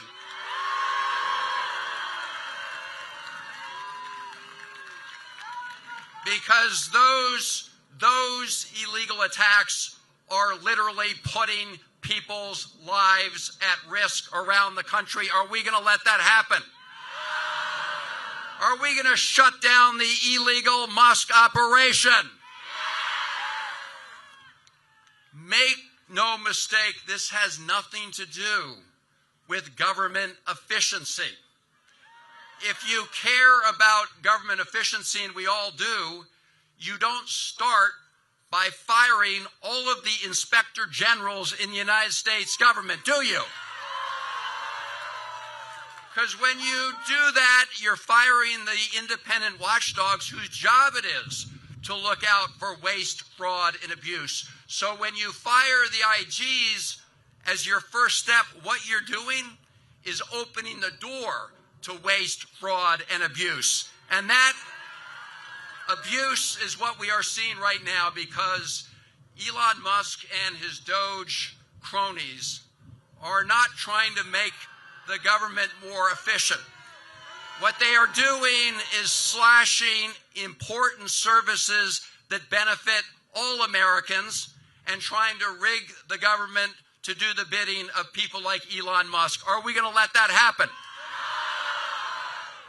And we are seeing that, of course, in these attacks on science, starting with the attacks on the National Institutes of Health. It is not efficient to freeze clinical trials that are in progress to try to find cures and treatments to cancer or Alzheimer's. Is that efficient? No, what that is putting people's lives at risk. It's not efficient to deny universities and institutions around the country the ability to buy equipment and other supports to do life-saving research. Is that efficient? No, this is going to end up hurting millions of Americans around the country. Now, fortunately, a federal judge has put a halt on some of these illegal activities. Thank you to the judge. And I want to read from her opinion. When she made that decision, she said there was, quote, an imminent risk of halting life-saving clinical trials, disrupting the development of innovative medical research and treatment, and shuttering of research facilities without regard for current patient care. Are we going to let that stand? And I am glad that judge issued that opinion, and we need to make sure that we continue to fight this in the courts, in Congress, and in communities around the country. Are we going to do that? I want to look at FDA. We've seen illegal firings at the Food and Drug Administration. These, of course, are the people that help make sure that the food we eat is safe. These are the people who make sure that the medicines that we take are safe and do what they say they will do. When you fire the people whose job it is to do that, you make Americans less safe. People will be hurt when you fire the people who are looking out for the American people when it comes to drugs and other kind of research. Are we going to let that happen? Now look at NOAA. Anybody here from NOAA? Everybody know what NOAA does? So NOAA does a lot of things, but one of the things folks at NOAA do at the National Weather Service is that there are eyes and ears when it comes to extreme weather events. So when you close your eyes and plug your ears, Americans will be put at risk. They will die. If you don't know an extreme weather event is coming your way, you don't have the time to take shelter. If you don't know an extreme weather event is coming your way, you can't take other measures to protect your property or your loved ones. And so knocking out the National Science Foundation, NOAA, is going to have that impact. Are we going to let that happen? And of course, there's the National Science Foundation, where, and Fred Upton was talking about this. I mean, they do cutting-edge work, and they reach out to others who are providing cutting-edge research to make sure that the United States of America remains the leader in innovation. When you fire everybody at the National Science Foundation, or lots of people, you put America's competitive edge at risk. Are we going to let that happen? Now, here's the thing. A judge, another federal judge, intervened to say those are illegal firings at the National Science Foundation. And because of that, at least for now, those employees have had to be brought back. And there are other judges that are standing up for the rule of law around the country. But we shouldn't have to rely on judges alone. We need to make sure that Congress does its job, and to do that, we need the votes to get it done, which is why what's happening here is so important, and happening at other places around the country is so important, because every member of Congress needs to recognize that they have an obligation to stand up for science, to stand up for their constituents, even when they're getting tweets against them from Elon Musk and others. And so, please call everybody you know, no matter where they live in the United States of America, and ask them to show up at rallies and town halls and demand that they be heard, because what's happening right now is a lot of members of Congress are running away from those town halls. But running away from those town halls is not going to make all of us and the American people go away, because we are witnessing a great betrayal. On the campaign trail, Donald Trump said he was going to focus on reducing prices and costs, but once in office, he began to implement Project 2025. Are we going to let that happen? So I believe at the end of the day, just like we were able to defeat the efforts to overturn the Affordable Care Act many years ago, and thank all of you who rallied to save the Affordable Care Act. Just like we did that, it was close. It ended up being one vote in the United States Senate, and I want you to keep that in mind as we rally around the country and fight this illegal Musk operation, that it requires all of us to knock on doors and make the phone calls and make your voices heard. Thank all of you for being here today to do just that, to protect our country, to save our Constitution, and to defend science. Thank you all. Out here in the fields, I found for my meals. I get my back into my living. I don't need to fight to prove I'm right. Hi, everyone. so much for coming out here. I'm Venicia Roshko. I'm a student at University of Virginia studying behavioral neuroscience in the Department of Psychology. Okay, I'm one of the coordinators for the DC side. I wanted to shout out to all of the international students who really wanted to come here, who shared our message but couldn't be here today. Thank you. International students enrich our community and give so much to our science. I also want everyone here to know that we have a lot of international support. We have people that rallied, we have thousands of people that rallied in France, people that rallied in Germany, Norway, Slovakia, Canada.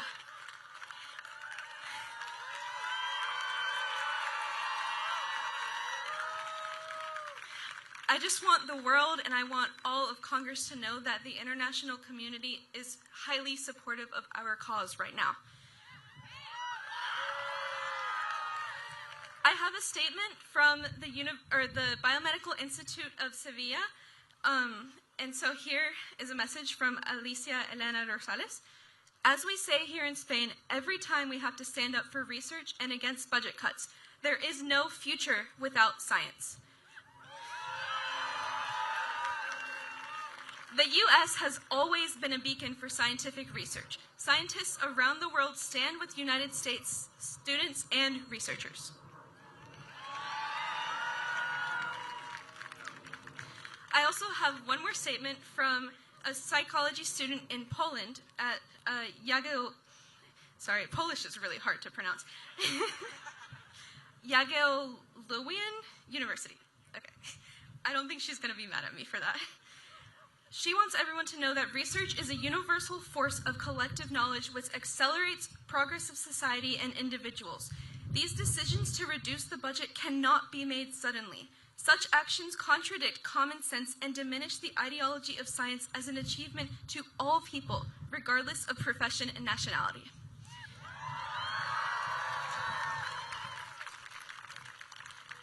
Thank you so much, and thanks for being here.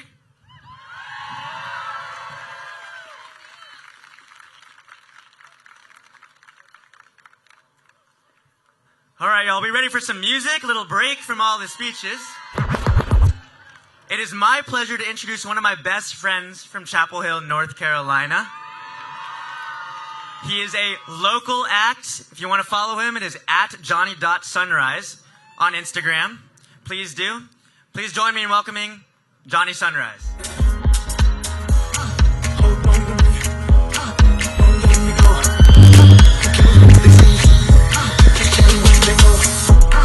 First name is Sweet, last name is Goldman. She was there to believe in where we're from.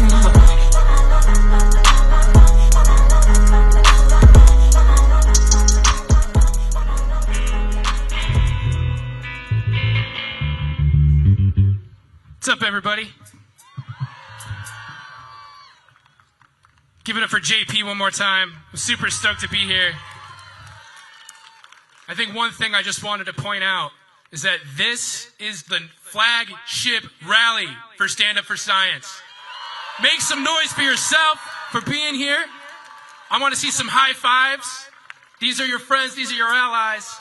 Meet people. I'm just going to play a few songs for you. Let's do it. Everybody can you make a little balloon?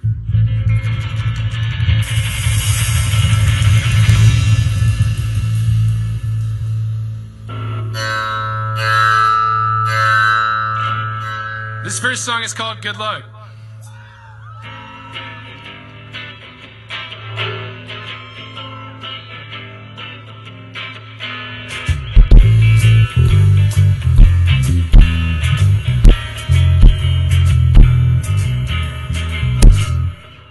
He's a cruel man,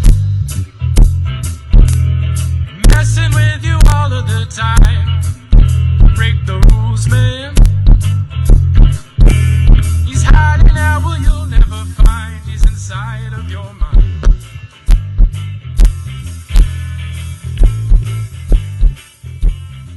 He will confuse you.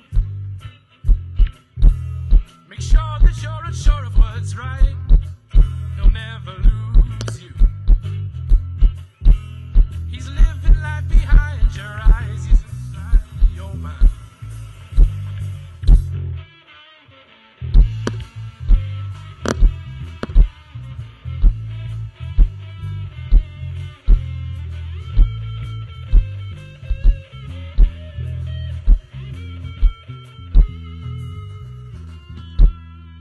You're a fool, man, thinking that you got what it takes. It's no use, man. He's living life inside of your brain, driving you insane.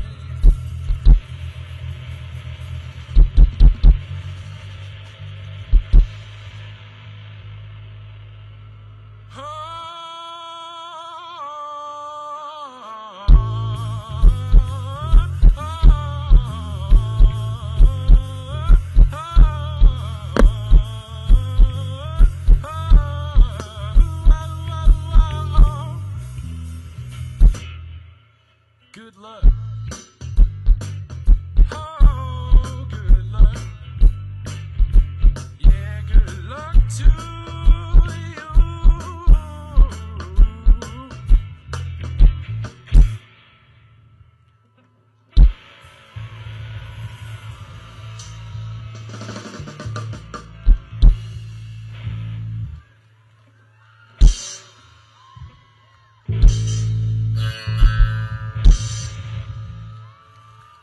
I mean, when you get a chance to do that, this is super dope. Give it up for JP. Give it up for all the organizers. I never thought I'd be opening for Bill Nye. He called me on the phone. He said, "Johnny, we need you." He said, "Please, please." He didn't even realize me and JP were friends. This is all true.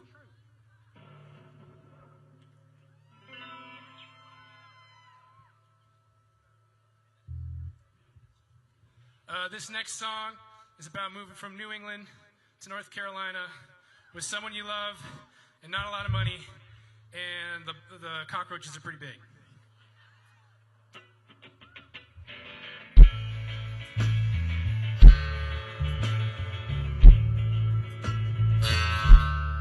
Well, my insurance covers a whole lot of nothing, and your car is my car too.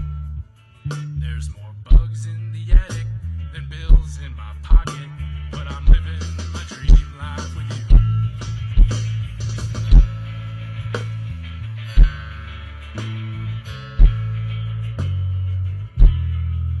Well, my drums cost more than our quarters. When the stove's on, the fuse box blew. Our lawnmower, it doesn't have a motor, but I'm living my dream life with you. Hey!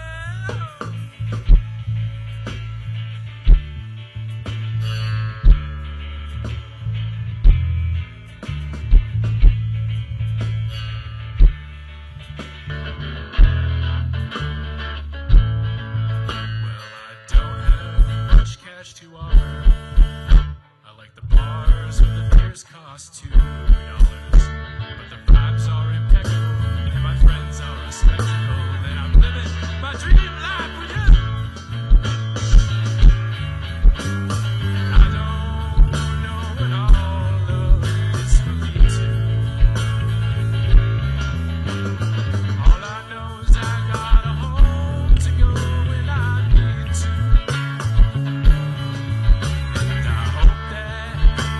See that without the bugs, it's just you and me. And that's what's made all my dreams come true. Well, my insurance covers a whole lot of nothing, and your car is my car too. There's more bugs in the attic than bills in my pocket. I'm living my dream life with you. Yes, I'm living my dream life with you. Yes, I'm living my dream life with you.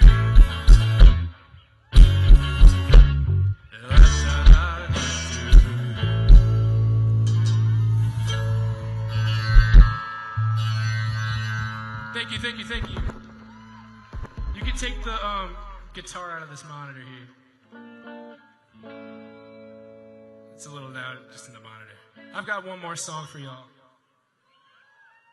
Thank you so much. I've been Johnny Sunrise. Keep the energy going. Come on. Where are the high fives?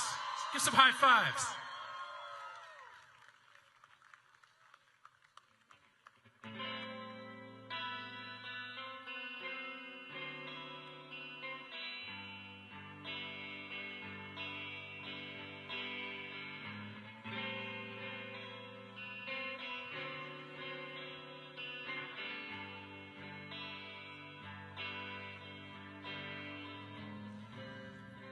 And I know the wind has changed.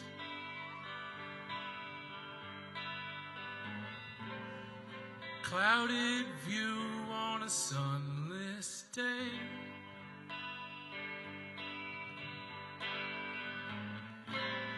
Still we grow with our roots deep in the ground. Light will come back around again.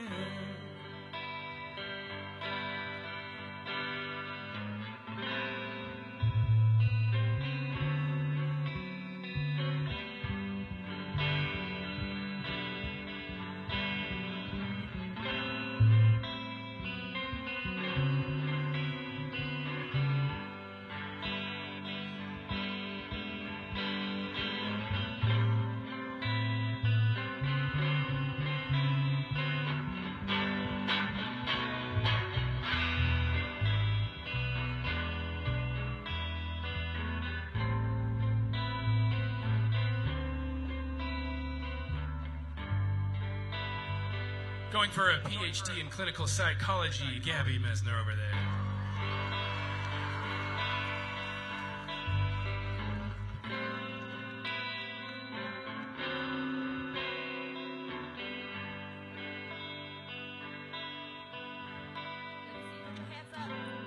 Stubborn are the weeds.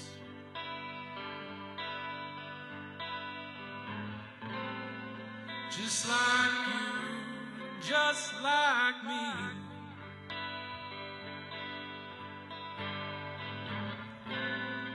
Overgrown, must be 3 feet off the ground. I hope we come back around again.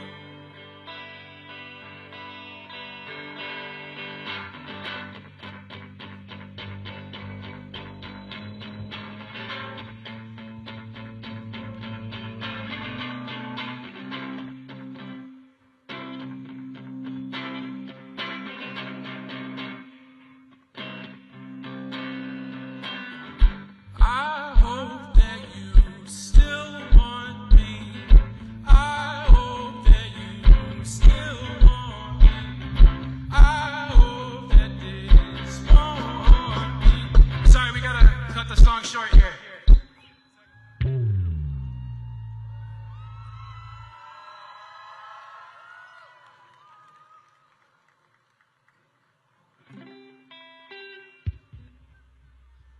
Can I do the last 30 seconds?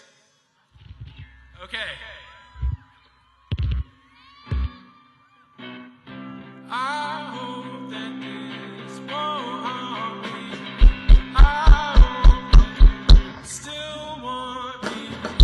I hope that you still want me. I hope that you still want me. I hope that this won't be. I hope that you still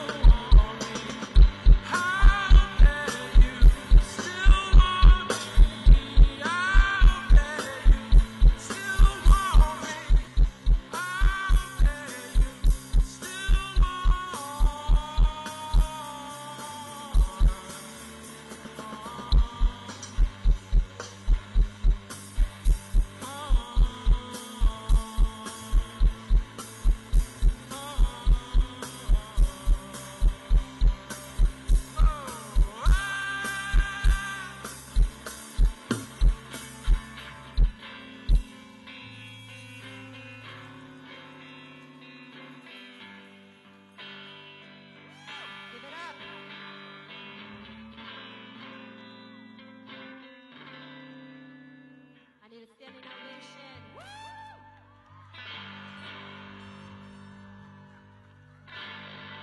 Thank you all so much. I've been Johnny Sunrise. Give it up for yourselves. Let's stand up for science. DC, let me hear you.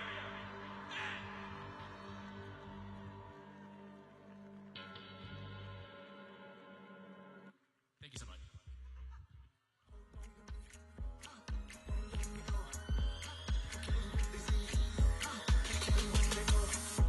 Your first name is Sweenor, last name is Goldman. She still believe in where we're from.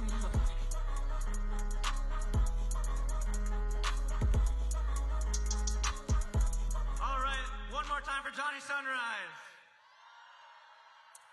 I am so excited to get this one going. So we can start here. Ready? Bill Nye the Science Guy. I do not think he needs a little biography, but I'll do it anyway. He's a renowned science communicator, television presenter, author, and mechanical engineer. I have nothing else. I think we all know who he is. Please join me in welcoming Bill Nye. Bill Nye the Science Guy.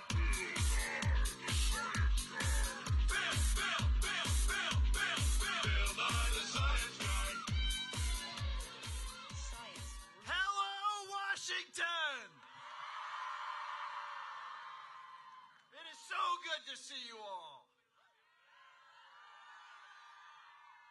Greetings, greetings, greetings. Thanks for joining us today.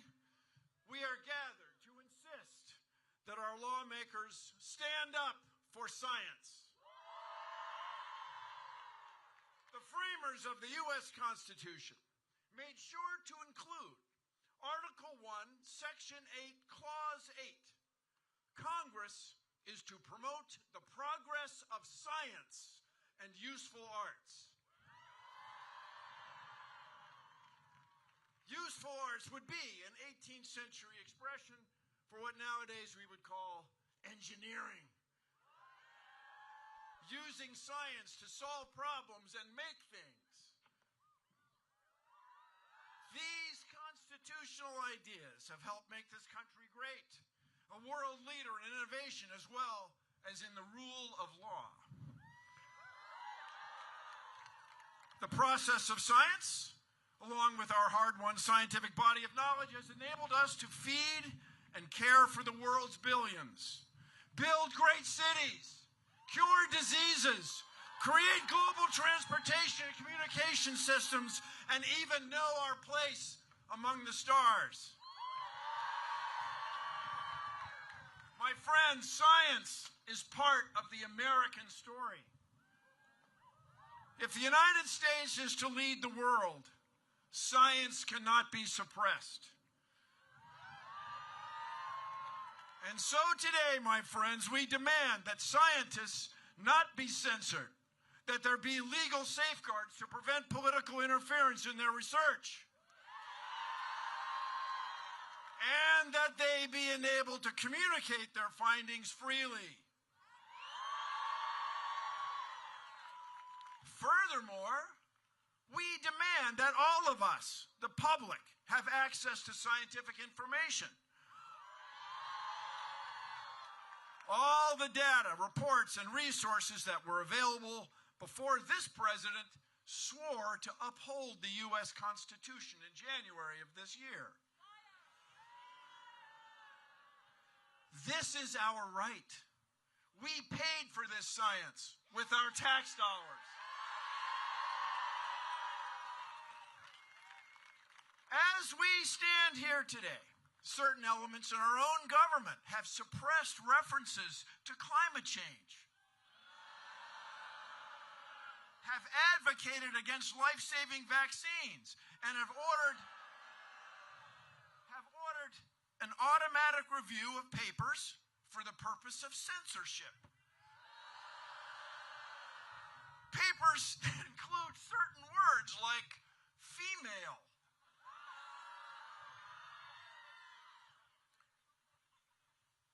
Over there, my friends, is the U.S. Capitol. To the other side, the side restricting access to scientific reports, scientific data and resources. We ask, what are you afraid of? What is it about the process of science, modern medicine, caring for our neighbors, or Women's History Month that you all find so scary? My friends, science is in the national interest. Censoring science is not. I encourage those on the other side to break ranks, become leaders, oppose this suppression of science. The founders embraced the idea that by promoting science and engineering, our citizens would be free to do research and to innovate, which would in turn stimulate the economy, help us compete in the world stage, and keep us safe, ultimately improving the lives of all of us. Every citizen, each of us, wants a better future for ourselves and for our families. Together we can and we must stand up for science. Thank you. Thank you. Let's change the world. Thank you all. Build by the science grind.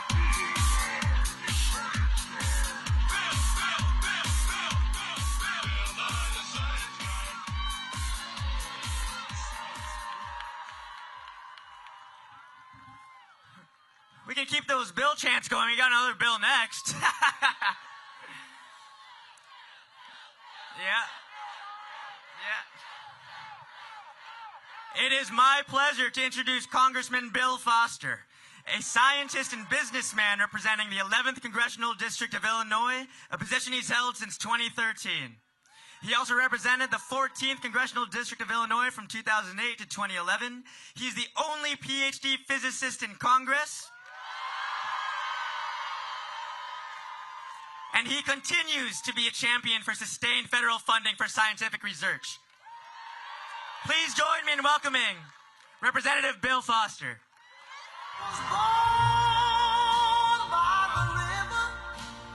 Well, thank you all for that very kind introduction.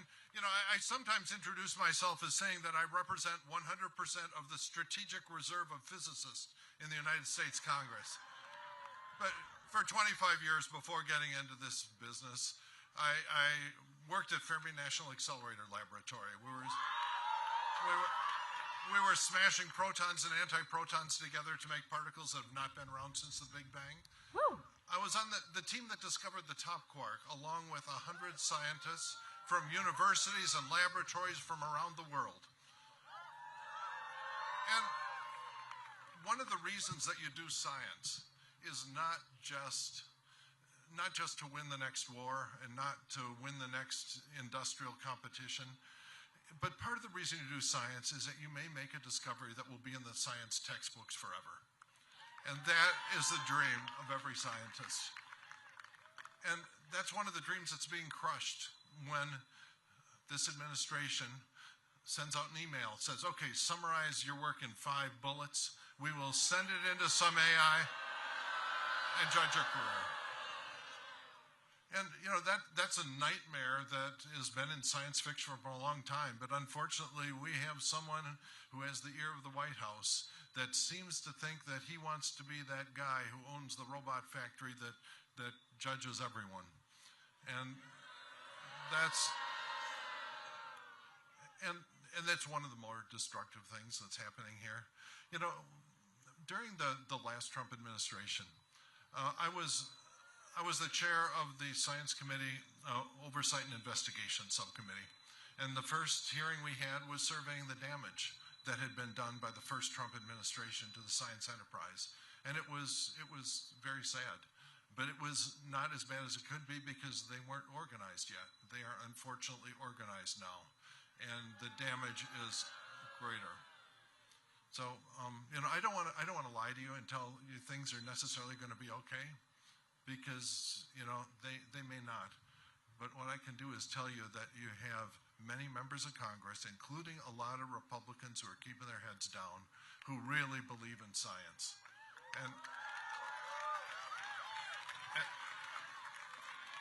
And our jobs here is to give, well, our job here, look at there, you saw Fred Upton. He was a really, frankly, if all Republicans were like him, the world would be a better place. Okay? But there are others, and our jobs are to give them, well, if not the stiffness of spine, at least the viscosity of spine, in order to actually stand up for what they know is right, because they do. And those of you who have friends in Republican districts, tell them to contact their congressman, have a meeting in their home office, in their home state, and let them know that they're people that are their constituents that really give a rat's ass about science. And that, so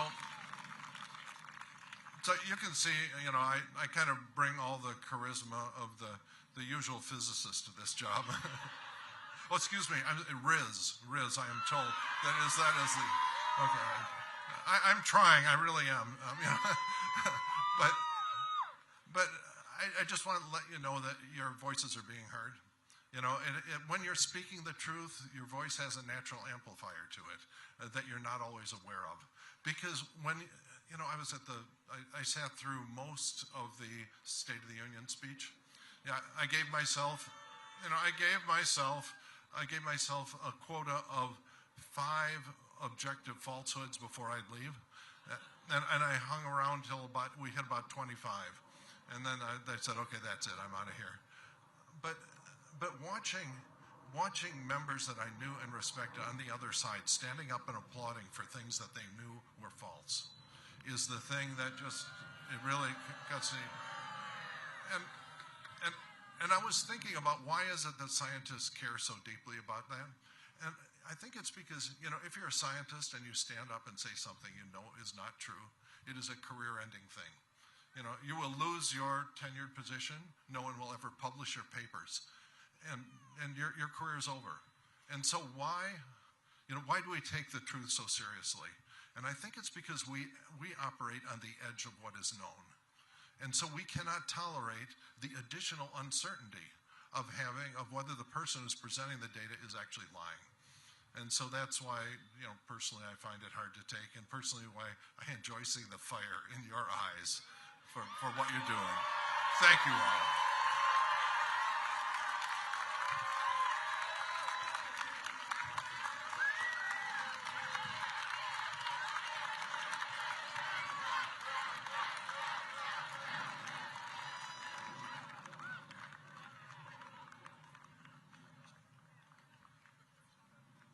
Let's get those signs up. Come on. What we got? Bill Nye taught you better? Yes, he did.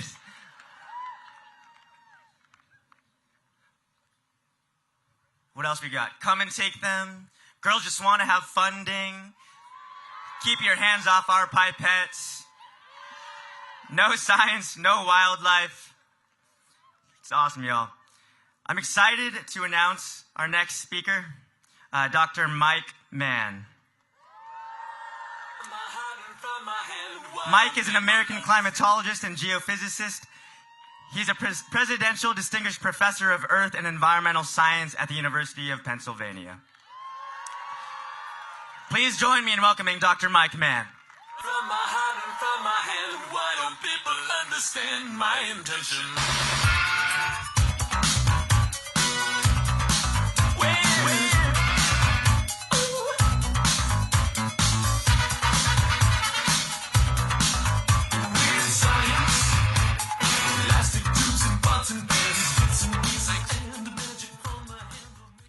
Thank you very much. I didn't choose that song, but I embrace it. Let me just say that.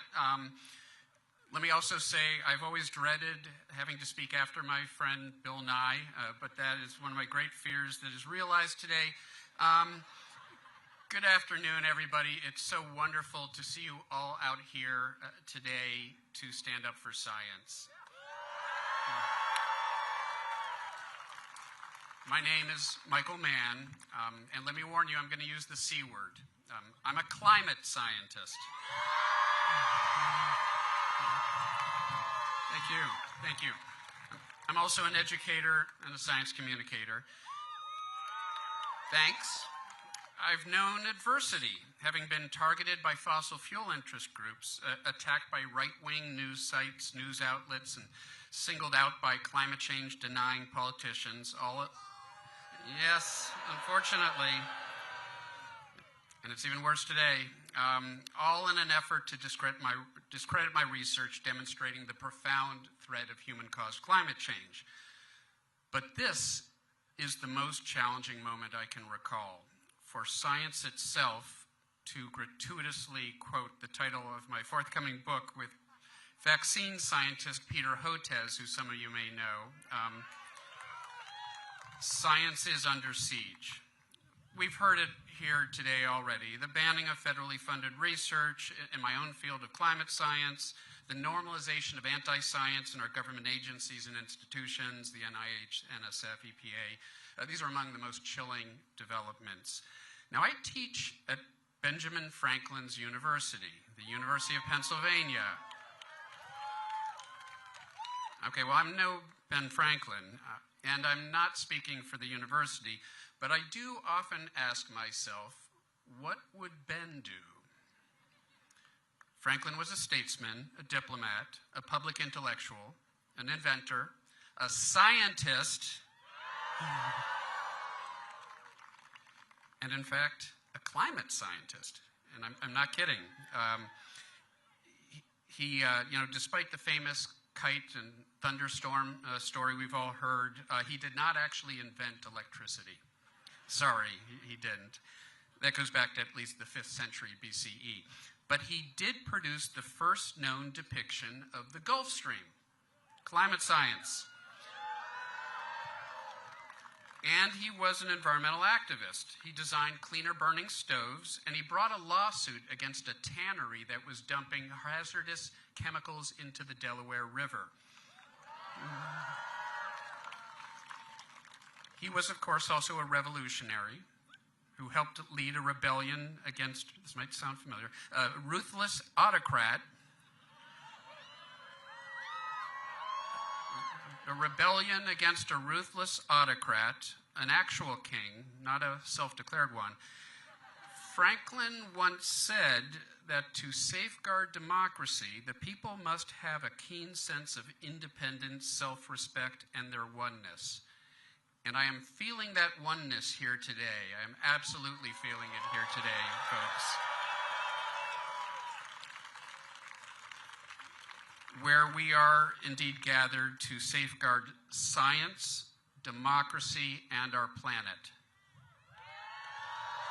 Thank you. Franklin famously warned that we will have a republic only as long as we can keep it.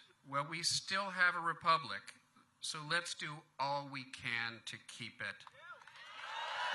All we can to keep it. Let me, while I still have some time, talk about another key figure in our nation's history, President Abraham Lincoln, whom we honor here today by speaking at his memorial. Lincoln was a Republican. In fact, he was the very first Republican president, and he oversaw the creation of the National Academy of Sciences, an independent, non-governmental organization for providing independent, objective evidence, advice to the nation on matters related to science and technology. Yes, that was Abraham Lincoln, first Republican president. I was honored to be elected to the Academy in 2020. It's the voice of our scientific community as regards matters of policy-relevant science at a time when the underlying science of both vaccinations and climate change are under assault here in Washington, D.C. The Academy remains a voice of reason and clarity, having recently published a report warning of the existential threat posed by anti-science misinformation and disinformation. Lest you come to the conclusion that pro-science Republicans like Lincoln are a relic of the distant past, let me point out that two of the biggest heroes in my own personal story were both Republicans. When the famous hockey stick graph my co-authors and I published came under attack more than 2 decades ago by fossil fuel industry-funded Texas Congressman Joe Barton, who's the chair of the House Energy and Commerce Committee, referred to in his own district as Smoky Joe Barton for his pro-polluter policies. Yeah, you can still boo Joe Barton. He hasn't been in Congress for a number of years, but he's among the first politicians to come to our defense. We're actually 2 Republicans. Republican House Science Committee Chair Sherwood Boehlert, who became a dear friend of mine. He passed away some years ago. And Arizona Republican Senator John McCain. Yep. Both of these Republican politicians called out Barton in the strongest terms, basically accusing him of engaging in modern-day McCarthyism. Now, we heard earlier from another hero of mine, former Congressman Fred Upton, also a Republican. In fact, he would later chair the same committee that Joe Barton had chaired, the Energy and Commerce Committee. But unlike Barton, he was actually the recipient of the 2019 Champion of Science Award. Okay, let's hear it for Fred Upton. So, in conclusion, and this is a theme, I didn't expect it to be a recurring theme, but it is a recurring theme here this afternoon. Let's do all we can to bridge the partisan divide. Not all will be willing to cross, we know that. But I truly believe that we can bring over enough to create a critical mass in support of science and science-based discourse. Yes, I believe it. I absolutely believe it. The stakes couldn't be greater. They are no less than the future of our country and indeed our civilization. Thank you so much, folks.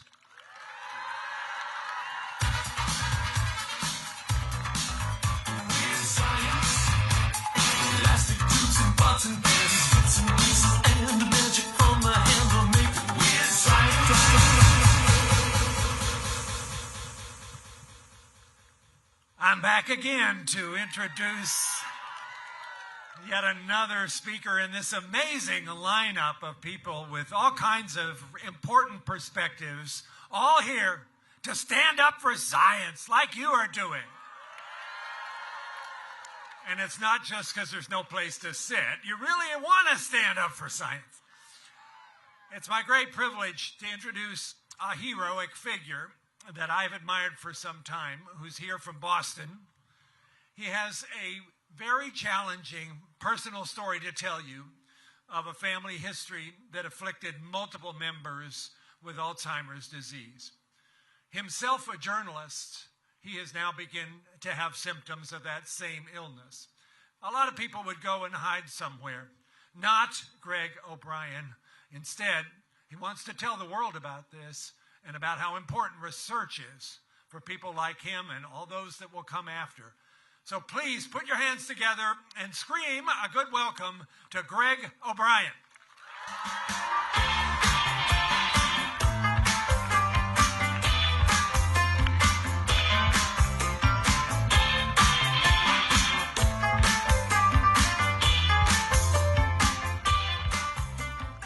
He's a little taller than me, so I had to bring it down. I have to read this. Trust me, you don't want me winging it. It wouldn't be good for you. As you know, I have Alzheimer's, and I just have to stay focused. Ernest Hemingway, in his brilliant work, A Farewell to Arms, wrote, "The world breaks everyone, and afterwards some are strong in the broken places." And so I pray for all of you today to be strong in the broken places. And that's why we're here. With drastic cuts on the table for critical medical research for Alzheimer's, other forms of dementia, cancer, and other horrific diseases, innocents' lives will be lost. Few would argue for the need to cut government waste, but cuts must be thoughtful, not the meat cleaver approach that we have before us.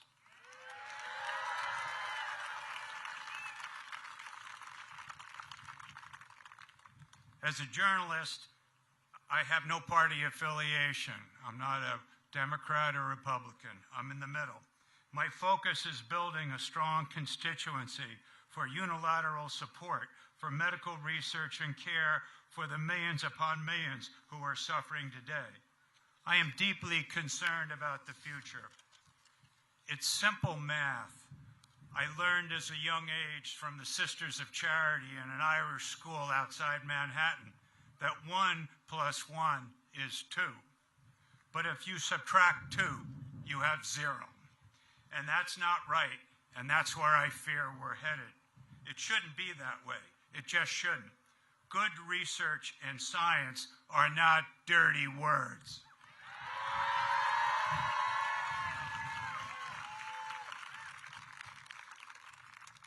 Well, I wish my mother could hear this. I lost my maternal grandfather, my mother, my paternal uncle to Alzheimer's, and before my father's death, he too died of dementia. One of 10 kids, I was at both my parents' deathbed on Cape Cod, the family caregiver. That image burns inside me. Several years ago, Alzheimer's came for me. I also have prostate cancer, ongoing breakdown of my body, given that brain signals are not connecting properly. I also deal with serious internal hemorrhaging at times, and a degree of numbness from my neck to my feet. I feel a little like Gumby. Have a little love here?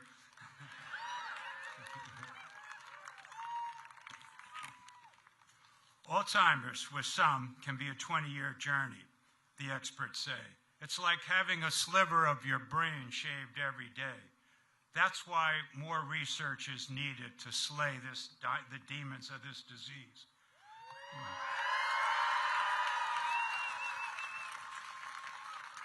Today, I have little short-term memory. A close friend of mine calls it CRS. Translated in Gaelic, can't remember shit. Thus, my MacBook Pro laptop is my best friend. It's my brain. I write everything down before I forget. As with others on this serpentine journey, I deal with disconnections every day, with hallucinations, deep depression, all-out confusion, a loss of self and place. It's not pleasant. And again, that's why we need more research.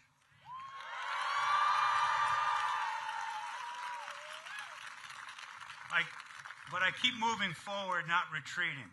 I want to write to encourage others. God is good, and he carries me. Footprints in the sand. I'm wholly imperfect as a person, but I see my relationship with the Lord as a combination of the agonizing lurch in the Addams Family and Telly Savalas, the lollipop Kojak, who loves your baby.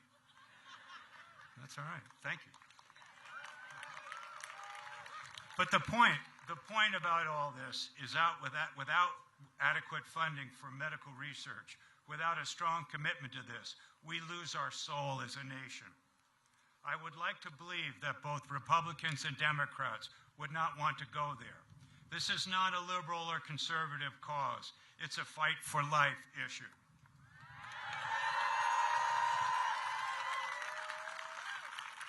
I'm almost done. But you'll like this part. So in my journey, I've turned to the iconic film Animal House, to the late John Belushi, a.k.a. Bluto Blutarsky, in his epic speech rallying defeated fraternity brothers facing school explosion. Over? Did you say over? Bluto goads them. Nothing is over until we say it is.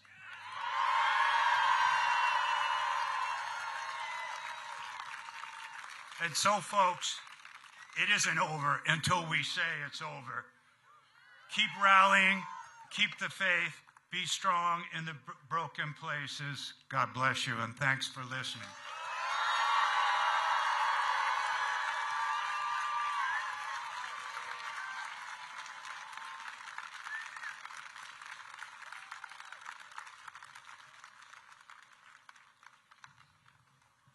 What did that sign say? This nurse stands with science? Awesome. It is my pleasure to introduce Congressman Suhas Subramaniam, represents Virginia's 10th Congressional District. A lawyer who has worked in the private sector with several tech startups and started his own business.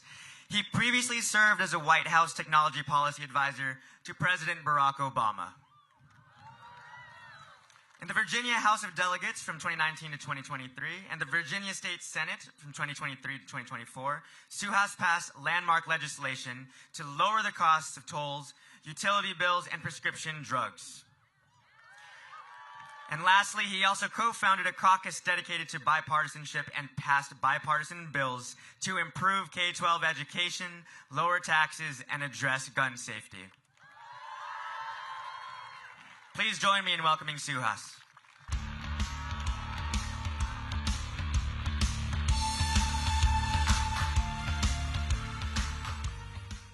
How are we doing today? Yeah. I'm Congressman Suhas Subramaniam. I live like 30 minutes from here in Northern Virginia. Any Virginians in the house? Yeah, Virginia. I'm here because there's an attack right now happening on science here, and we have to fight back. Are you ready to fight back with me? Yeah. I stand with science. When I got elected to Congress, I told them, put me on the science committee because I want to do bipartisan work. But what I'm seeing right now is there's a lot of people letting these cuts to science, technology, innovation happening, and we have to stop it today. We have to stop it because it'll do irreversible damage to our country and to so many people. Science is not just about maps. It's about so much more. It's about saving lives. Science is about making sure we can build a strong economy. And science is about making sure that we have a prosperous future for every single American, including our kids. We have to save science. We have to stand up for science today. Now, they're making these cuts in the name of government efficiency and getting rid of waste, fraud, and abuse. If that's your goal, then science should be the last thing that you cut. The absolute last thing that you should cut.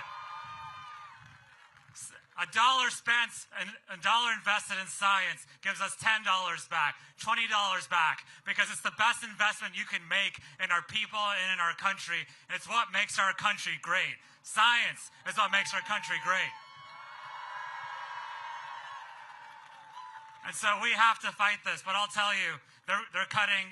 They tried to fire the people that keep our nukes safe. They tried to fire the people that keep Ebola under control. They're trying to fire scientists, innovators all across every single agency. They don't know what they're doing, and they don't know the cost of what they're doing. We have to stop it. But I know that you know that. But we need to let the people who are not here today know that too. And so that means we need to make sure we call every single person who's not here today, every single legislator on both sides of the aisle, and let them know that we will not stand up for this. Are you with me in that fight? Then let's get to work today. Thank you so much for being here today. Thank you.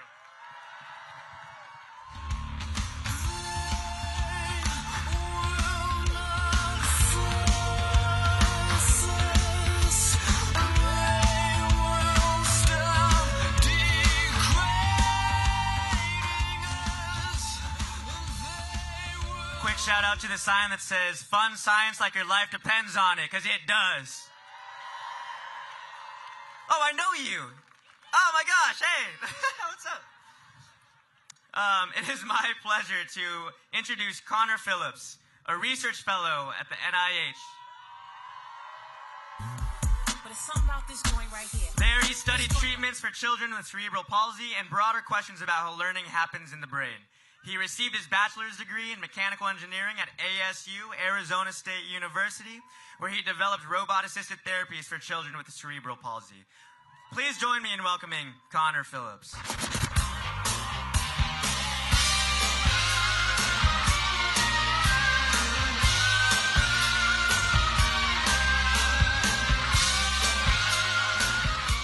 Thank you all for being here today.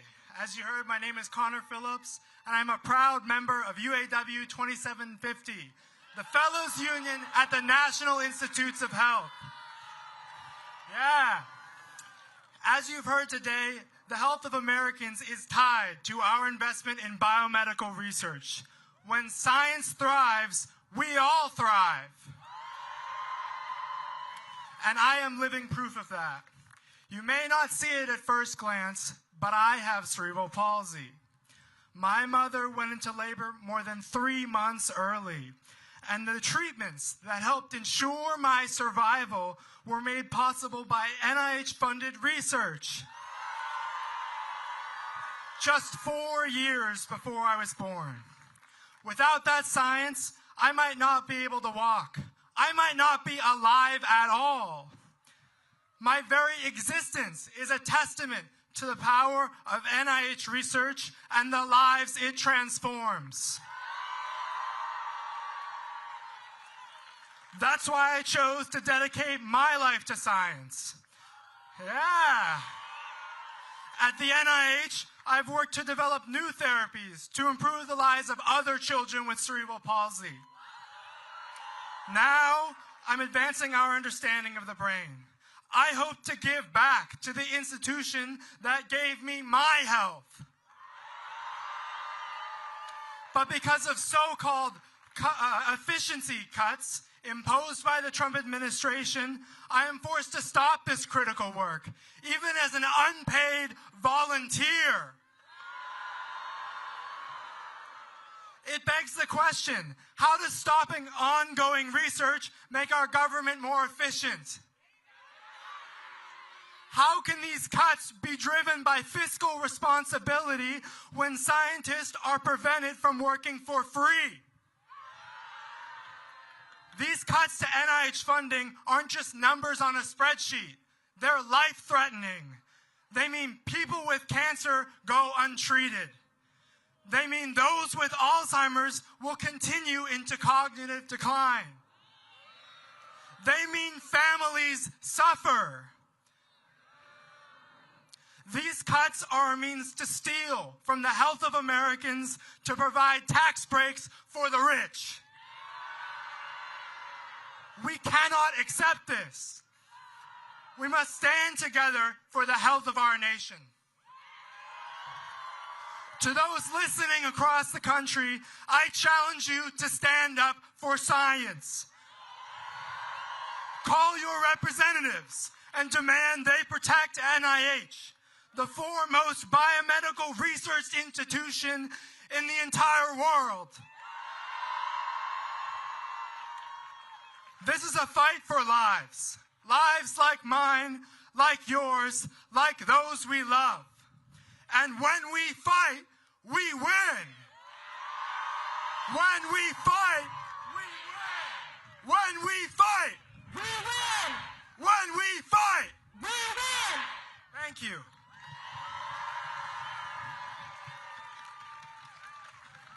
Possibilities of reality, predicting the future of things we all know.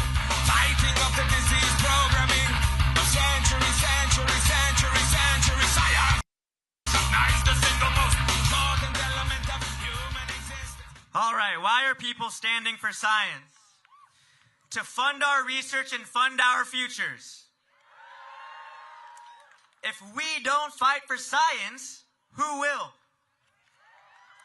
And lastly, this person is standing up for science because they lost their mom to a cancer 10 years ago that now has had a successful clinical trial that can cure it. We need science. This next speaker, I'm delighted to introduce Dr. Nate Brott, who is the former director of the NIH Executive Secretariat. He recently spoke out against the current attacks on science, standing up for the NIH's mission and against orders that ran contrary to years of NIH research and findings about sexuality and gender. Please join me in welcoming Dr. Nate Brott.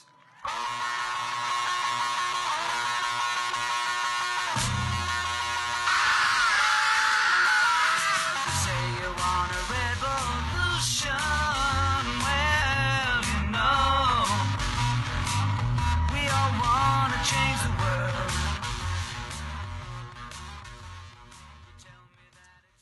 I'm a little taller than JP. First, let me thank all of you for being here to support this worthy cause. Second, allow me to thank the organizers for Stand Up for Science for allowing me the opportunity to speak. Contrary to what JP just said, I'm not a doctor, I'm not a scientist, I'm not a researcher, but I appreciate them allowing me to speak anyway. I certainly do not feel worthy to share the stage with luminaries like Francis Collins and Bill Nye the Science Guy. My name is Nate Brought, and last Friday I resigned my position with NIH via a resignation letter I submitted to Matt Memoli, posted on LinkedIn, and which was published in the Washington Post yesterday.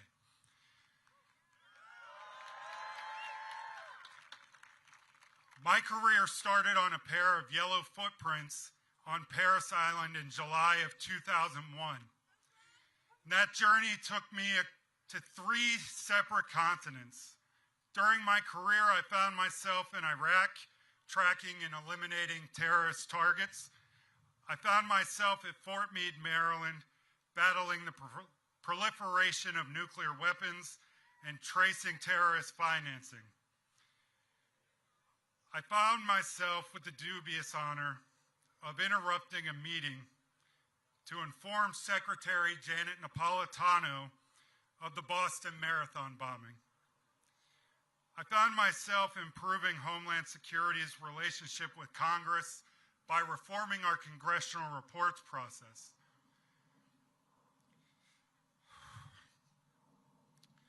I found myself donating a kidney to my best friend's brother 2 days after my best friend died of cancer. But my friend lived long enough to make that happen because NIH-funded research and treatments extended his life by 3 years from what the doctors initially thought it would be. I found myself shocked by the Kids in Cages scandal during Trump's first administration and crushed by the realization that I had contributed to the review and clearance of that policy. I found myself working on letters to families to explain why their SNAP benefits were being drastically cut and why their school lunch programs were being scaled back, while struggling with the fact that I personally benefited from those programs as a child. Over the course of my career, I had 4 amazing children, one of whom is here with me today. I earned 2 degrees. And finally, in August of 2023, I realized my career-long dream when I took my position as the director of the executive secretariat at NIH. I found myself finally in a position to demonstrate the effectiveness of modern management practices, unlike what we're seeing in our federal government today. However, my dream was short-lived following the inauguration of Donald Trump on January 20th. And I soon found myself sacrificing everything that I had worked for so that I could keep my oath of office. It will be tempting for many to assume that I'm merely bitter after a long election season where my preferred candidate lost. But I can assure you that's not the case. In 24 years of federal service, I spent 4 years working for the president that I voted for. I never agreed with everything that I had to do, but I never had an issue doing what needed to be done to follow the laws passed by Congress and implement the priorities of whoever the current president was. But that's not what I encountered in January and February of this year. What I instead encountered was a lawless administration dead set on usurping the power of the other branches of government, of finding new and creative ways to disobey court orders. Towards the end of my time with NIH, I sat in meetings where I repeatedly challenged leadership on the illegal actions of this administration. Though we agreed that we were not in compliance with lawful court orders as the Constitution would demand, we did nothing in our official capacities to keep our oaths of office and demand our leaders follow the guiding principles that this country was founded on: the separation of powers, the rule of law, and equal protection for all Americans under the law.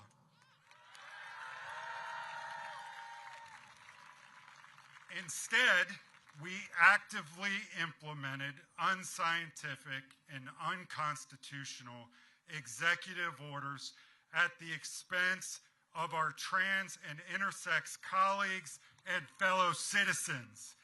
Instead, we held tight, hoping that any day now the administration would allow us to begin respecting the law again.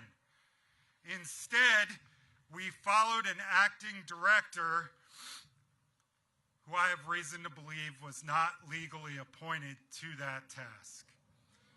Instead, we denigrated our reputation and our legacy worldwide by following a pseudoscience snake oil salesman who's been installed as the head of HHS.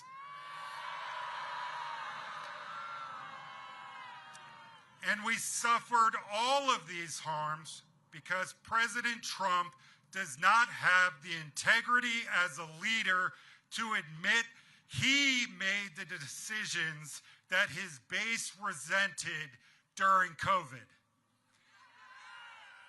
He refuses to admit that he scapegoats NIH for merely advising him and having no authority to issue orders on our own. Those were his decisions.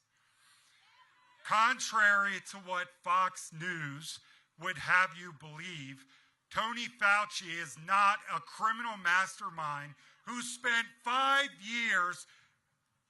decades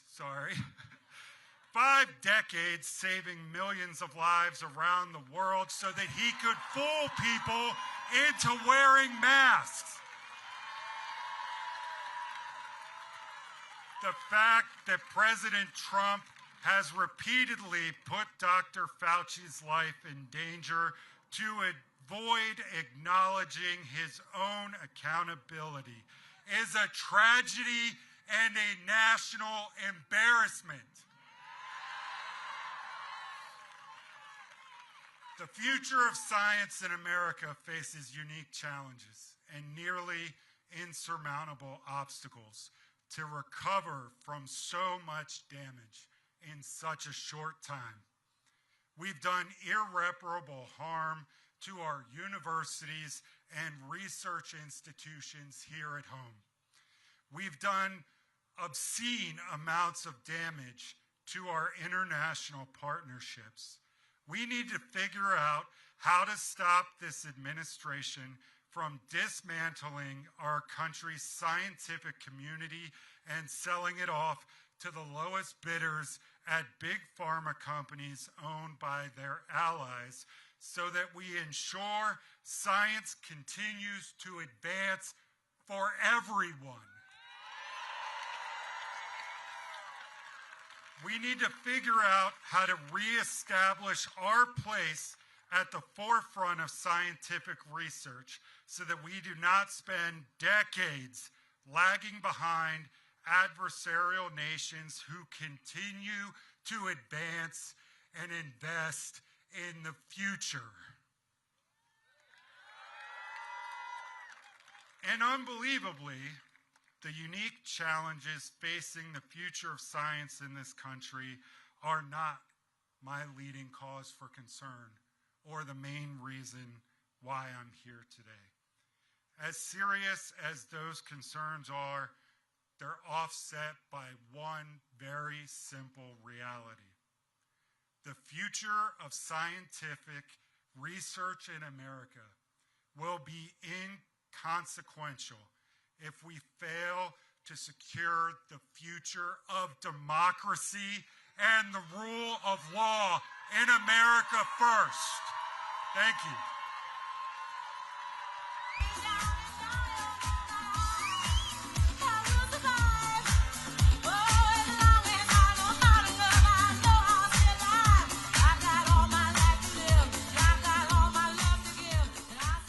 All right, how we doing? Let's shake it out. Shake it out. Come on. All right. Up next, we have Dr. Patrick Sullivan, the Charles Howard Candler Professor of Epidemiology at Emory University's Rollins School of Public Health. He's the co-director of the Prevention Sciences Core at Emory Center for AIDS Research, CFAR, and he has worked in HIV prevention for 26 years.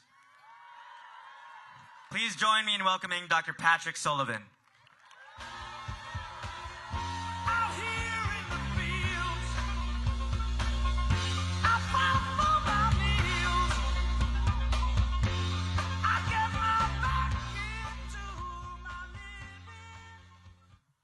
Thank you for standing up for science.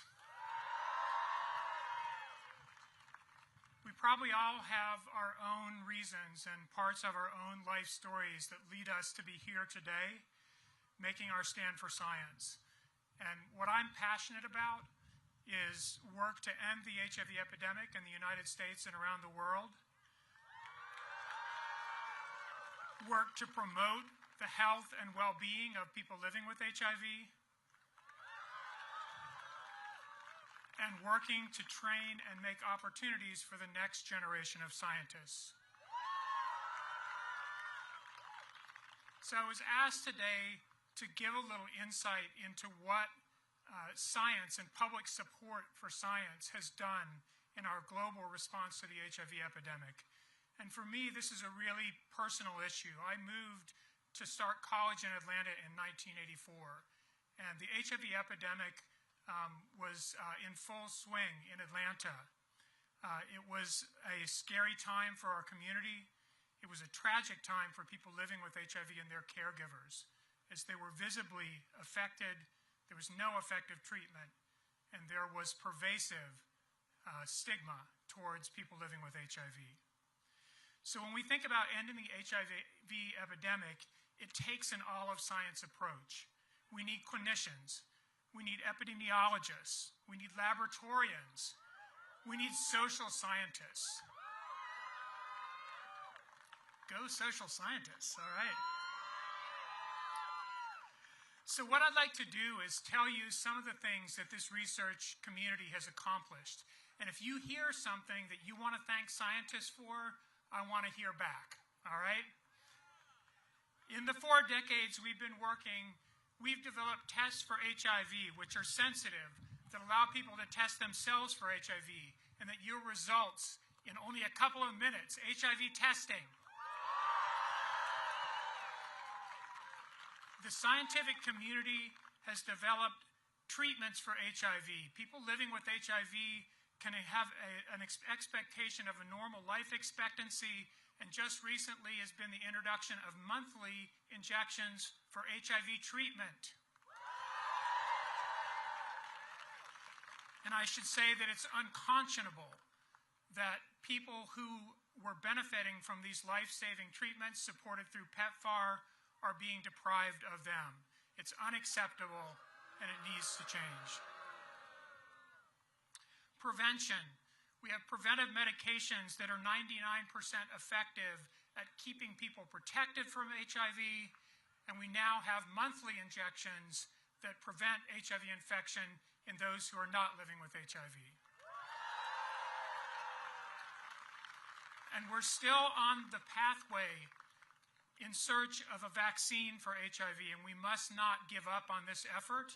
This is part of a global effort that has to be sustained to foresee the end of the HIV epidemic in the world. So support for our colleagues working on HIV vaccine research.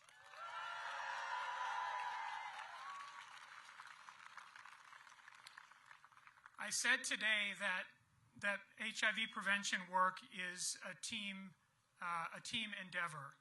And so I want to thank all of our federal partners, whether they are scientists, laboratorians, funders, administrators, grant administrators, who make it possible for us to do this work. Thank you to our federal partners.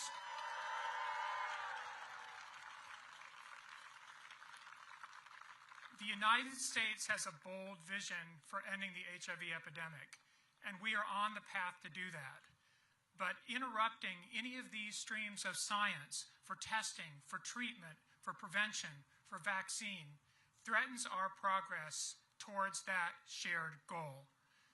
So as we wrap up today, I want to hear from you about your support for our federal scientists and colleagues who make this effort possible, for the NIH, for the CDC, and for training the next generation of public health scientists to do this work. Thank you for standing up for science.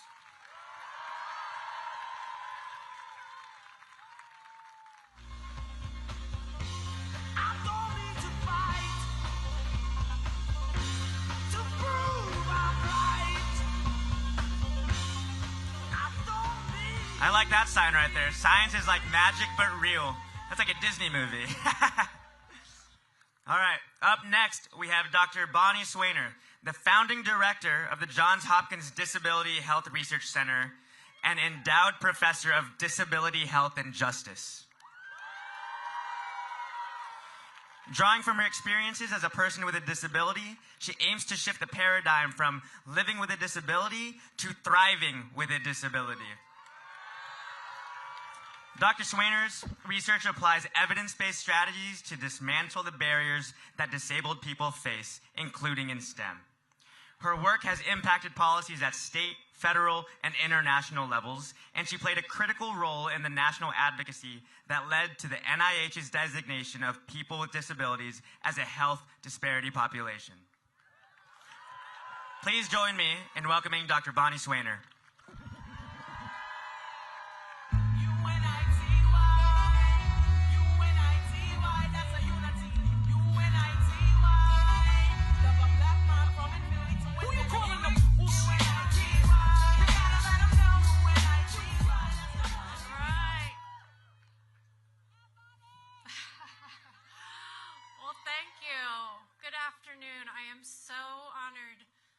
Opportunity to speak with you all today, and that was great rollout music, so thank you to the DJ. So I'm Bonnie Sweenor, and as my introduction suggested, I have spent the majority of my career trying to ensure that everyone has an opportunity to thrive in STEM.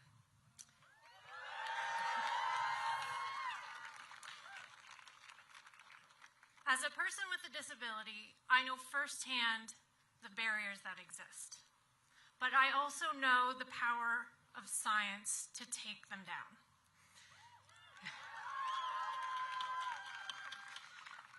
Federally funded research is an essential part of that equation and has shaped the arc of my life.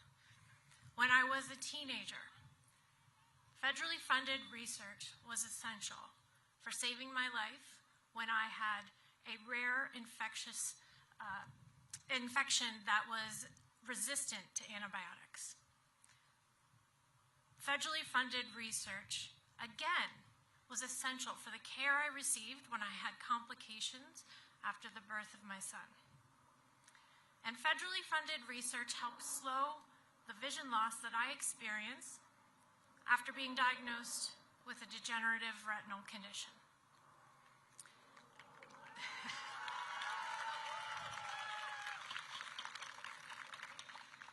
And now today, as a person with low vision, technology and accessibility advances that were driven by federally funded research allow me to do the things that I love, including being a scientist.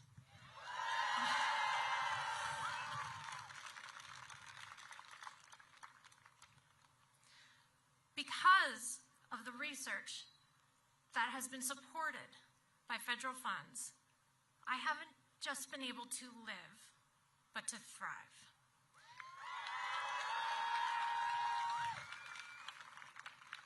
And certainly that trajectory and that path has not been easy, and there's always room for improvements. For the more than 70 million Americans in the United States, we experience obstacles every day. They're all around us. And it's not about our abilities. Those barriers come from environments that aren't designed to include us and mindsets that think we can't.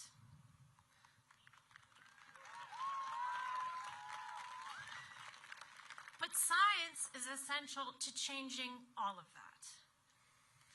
And when I was in the early part of my career, as a scientist with a disability, I faced immense barriers.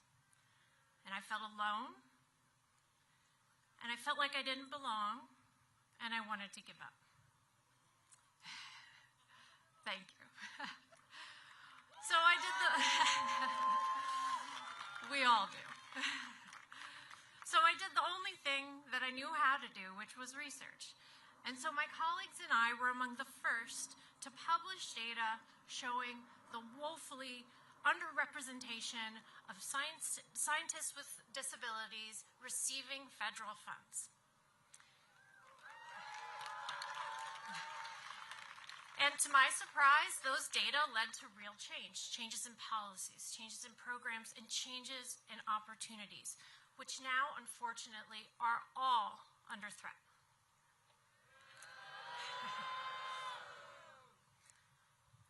But I could only do that work because I had freedom to investigate those questions, scientific freedom, and the opportunity to access data. Without those two things, those things which are not luxuries, we can't uphold scientific integrity, and we can't drive social progress.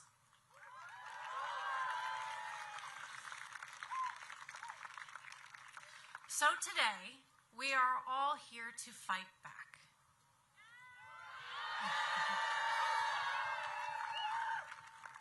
And to remind the world that science isn't something that just happens in laboratories and in scientific journals. Science is all around us. It is woven into the fabric of our lives, and it is essential to get us to a better future.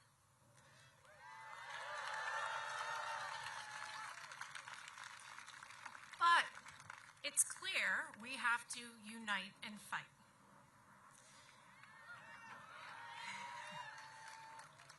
And we have to do that not just today, but every day.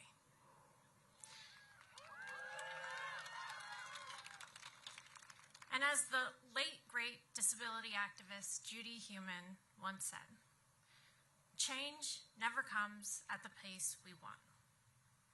It only comes after years and people joining together, strategizing, sharing, and pulling all the levers that they can. And it's clear it's time that we have to do that too.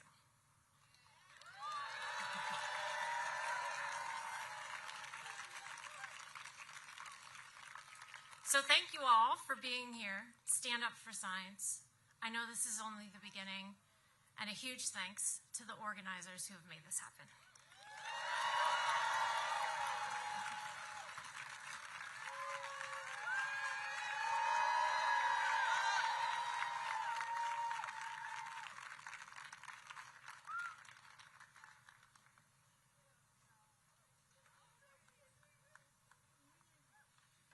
All right, y'all, I got some shout-outs real fast. Some group shout-outs. Where are the UVA people at? UMB? Drexel University? Yeah, over there somewhere. Gallaudet University? Okay, got a couple over here. When the co-lead organizers first started this, we had no idea that this would be, the support that we see, and we know that this is happening all around the world. And this next speaker